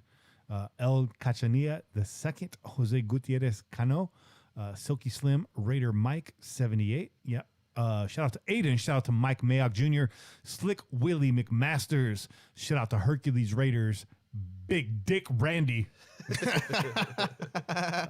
Shout out to you, missed an opportunity to be Randy Big Dick. That's okay. Garrett Raider. Shout out to Garrett. Shout out to Raider Roots. Hassan, JW Worm 13, Johnny Gomez, Raider Ryan, Kevin Vance, John Freitigino. I don't know how to say that. Joe Freitigino, I think. Shout out to J Cash 3, Lil Ron Jr., King B, James Oni Jr., and Daniel Pignon on Twitter, on YouTube. Shout out to No TV10, Lee B, Chester de Guzman, Spotlight Sports Talk. You guys are awesome. Phenomenal C. And the last episode's guest, Ryan Hawks. Thanks for subscribing to the YouTube channel. I recommend all of you please do so, as we're going to have some bite-sized chunks for you guys, and hopefully some also unreleased content in the future on our YouTube channel. So you're going to want to check out for that. Shout out to you guys. Do you have any shout outs before I do the big shout outs? Yeah. I got some IG shout outs here. Bear with me. Simon D. Solis. We got a shout out to Steve Roms. Shout out Heaven on Earth. Shout out El Chucky Cortez 24. Shout out to our girl Heidi. Yeah. The One Nation Pod. Okay. Right. They got their new pod out there, her and Raider Homer. So shout out, because you already know Kevlar Prom Dress. She rides with us. Then we got shout out to Medina 561. Shout out to Raider Party Podcast. Shout out to K Bar 69. And shout out to Justin Bathke. Shout out Huggy Bears. And shout out to AHT96. Yeah, who also followed us on Twitter. So those came in today, I believe, right? Yeah. Yeah, so shout out to you guys. The Raider Party Podcast, I think we met, Bobby and I met them out in New York, right? Yeah, we met them in Hell's Kitchen, man. There you go. Yeah, good times. They're a lady and a gentleman that do that show. That lady was on fire, man. She was awesome. Her personality was turned up. She was cool, and dude was real laid back. They were a cool dynamic. Yeah, they were fun to hang out with. Cool peoples indeed, for damn sure. Super cool. You could tune into their show. They talk to you about away games, the best places to go party, places to stay. Basically, if you're looking to travel and go to a Raiders game, that's a podcast you want to listen to, because they're documenting all their experiences on the road. So that's pretty cool. That's a nice niche. With all the Raiders podcasts that are out there, they found a really unique niche. So that's cool. Make sure you guys check them out. Yeah, just think of it like someone kind of laying down the groundwork for y'all, trying to make sure that you land in a very friendly atmosphere. There you go. Yeah. Hey. To make sure that you walk into family, not just like some random place, and hopefully it's cool. Yeah. You know where to go. It's like the diners, drive-ins, and dives of Raiders podcast. There you go. Hey, that's a good one. Dope. Shout out to Guy Fieri, who's also a Raider fan and a tremendous douchebag, from what I've heard. No, I don't know that. I like his show. I like Guy. I'd like to get Guy on the show and have him clear up that reputation that somehow he came up with. But yeah, there's some old producers putting him on blast out there, and that's not cool. That's not cool. Maybe they were fucking Niner fans. Probably, dog. That's probably what it was. So, Guy, Guy, you keep doing your thing, man, and keep them chicken fried steak recommendations coming, dog. Big shout outs to D-Man and Patrina Satfield for donating this last week. We really appreciate it. If you guys ever want to buy Che a beer, buy Bobby a pre-roll, or help pay for this LiveSim subscription. It's really hard to say LiveSim subscription. It's almost like Worcestershire. People are like, damn, Katie, that's easy for you to say. Or you want to pay for my Pornhub premium subscription? Hey, it's worth it. You can donate via the YouTube chat by hitting the little cash icon. Or, of course, you can go to paypal.me/PJ4F, and that's on PJ4F.com, too. There's a direct link on there as well. But if you want to send us a little bit of cash, it definitely helps out. We're actually building the stack right now because we got plans for the Crow's Nest. We love the green screen. We love the video backdrops. We also want to give you guys some raw footage. But this place needs a facelift before we do that. It needs a little Raider makeover. Most of our Raider stuff is downstairs, so there's a lot of things that we need to do, include clearing out this giant pool table that has seen better days, and it's upstairs. And yeah, I don't even know how we got it up here to begin with. So, hopes and dreams, man. That's how it came up here. Yeah, unless somebody wants to come take it off my hands, you got to get out of here. You can have it for free.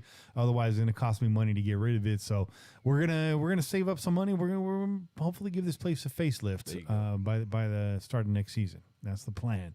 And also big shout outs, of course, to Dragon Dave's Medicated Salsas. Speaking of these backdrops, shout out to Edit Out Society for hooking us up with the new collar backdrop and the new transition. We got more to come, more on the way there. And a big hearty shout out to Carmen's Barbecue in Hayward. Y'all showed mad love. The food is delicious. I recommend everybody go in there and check it out.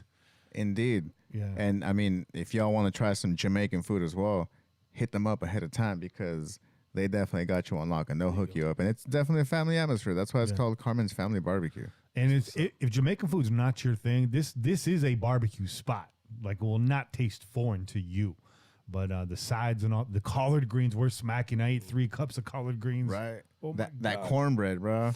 They got the brick smoker up in the joint. They do. So it ain't no like, they just like, microwaving the motherfucker. Y'all motherfuckers made me hungry the first time that you guys were speaking of this. Now you guys want to go back in on this at the end of the show? Come on, man. I got another bag of chicharrones with the name on it downstairs. Hey, salsa update. They're working. It works.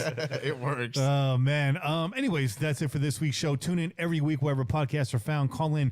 Leave a message to be played on air. 408-909-PJFF. Download the official Pillaging app available for iOS and Android. I may be discontinuing support for those soon. It's costing me money. I don't know how many of y'all have it. If you want me to keep the app, tweet about it. Let me know about it. Make some noise about it. DC4L CustomTees.com. If you want a Pillaging podcast t-shirt or hoodie over there, you can do so. If you see a design and you want it on another piece of apparel, just let DC4L know and they will hook you up. A big shout out to OneNationFanwear.com for keeping us dipped in the freshest Raider gear all the time, including this hat. I'm not wearing a One Nation shirt right now, but I usually do, and I'm actually going to get myself a fresh order here in a couple weeks. So again, please donate to the show, paypal.me/PJ4F, or right here in the YouTube chat. You can do so. Be sure to listen to our network podcast partners, Crow's Nest Podcast Network, the Ladies of Darkness, Put on Waivers Podcast, East Coast Nation Podcast, who dropped an episode recently, the No Ledge Podcast, currently on hiatus. Bring it back, boys, bring it back. Our newest entry is the Fan Club Blitz, joining us from the Murph's Man Cave, now completely uncensored. But the podcast doing the most work right now is the Inebriation Podcast. Same guys from the Fan Club Blitz, except they are talking about all of their favorite beers, which is all of the beers. So that's an exciting show, and they're actually hitting up a lot of festivals right now. Those guys are actually out on location, and they're trying a lot of interesting stuff, talking to a lot of brewers. So if you're into beer, I highly recommend the Inebriation Podcast. A lot of people have described those guys as like the East Coast version of the Pillaging Podcast, or the Pillaging Podcast as the West Coast version of them. We've both been around a long time, so respect to those y'all. Respect to Chuck, respect to Groby, Potts, everybody in that camp. You guys are wild. Glad to get to meet you when we were out in New Jersey. Shout out to the Blackout Podcast. Sean, where the fuck you at, dog? You blacked out, dog. He's like, I'm trying to raise a family, Kenny. Goddamn. I see you, Sean. We'll wait patiently. That's a really good show. Sean, I don't think you realize how good you are at this. We miss you. Yep. And last but not least, shout out to the Crow's Nest Podcast, which may be rejoining you next week. It is a holiday weekend. We all have Monday off, so that's a good chance. Oh, yeah.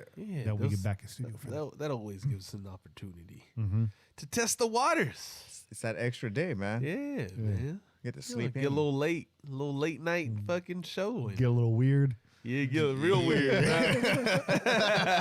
gets real weird in the Crow's Nest. I will say this, the Crow's Nest Podcast, if you haven't checked it out yet, I really urge you to do so.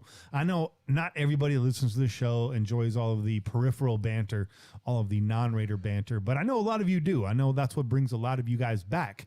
If you like that, you're going to love the Crow's Nest. Trust me. It's like, You think this podcast is uncensored? Yeah. You need to check out the Crow's Nest podcast. They're not time sensitive. You can go back and listen to anyone at any time. So if you haven't checked it out, find the Crow's Nest podcast. You will recognize it by the logo. I guarantee you it's got the One Nation graphic design touch to it. There's a couple other Crow's Nest podcasts out there. That's why I say that. You will find ours. Look for the white icon. Look for the big crow.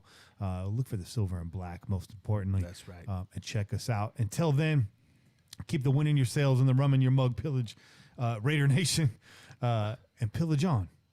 This has been a production of the Crow's Nest Podcast Network. I'm Kenny Stapler, joined as always by your boy Che. And now, Bobby Wasabi. Caught myself off guard. We out here. Peace. Go Raiders. Like a freight train coming, you're blowing the town. Like a diesel motor, you never shut down. With your pistons pumping, you're mowing them down. It's a sight to see. They all lay their money down. When you're gone, hell, you ain't acting right.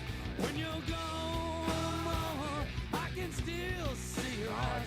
When you're gone, It was like I said, man. I was looking at Jeff for a minute, and I looked over the screen. It was like, when you're gone, it was like caught up. Like just half second later, I was like, oh shit, this is.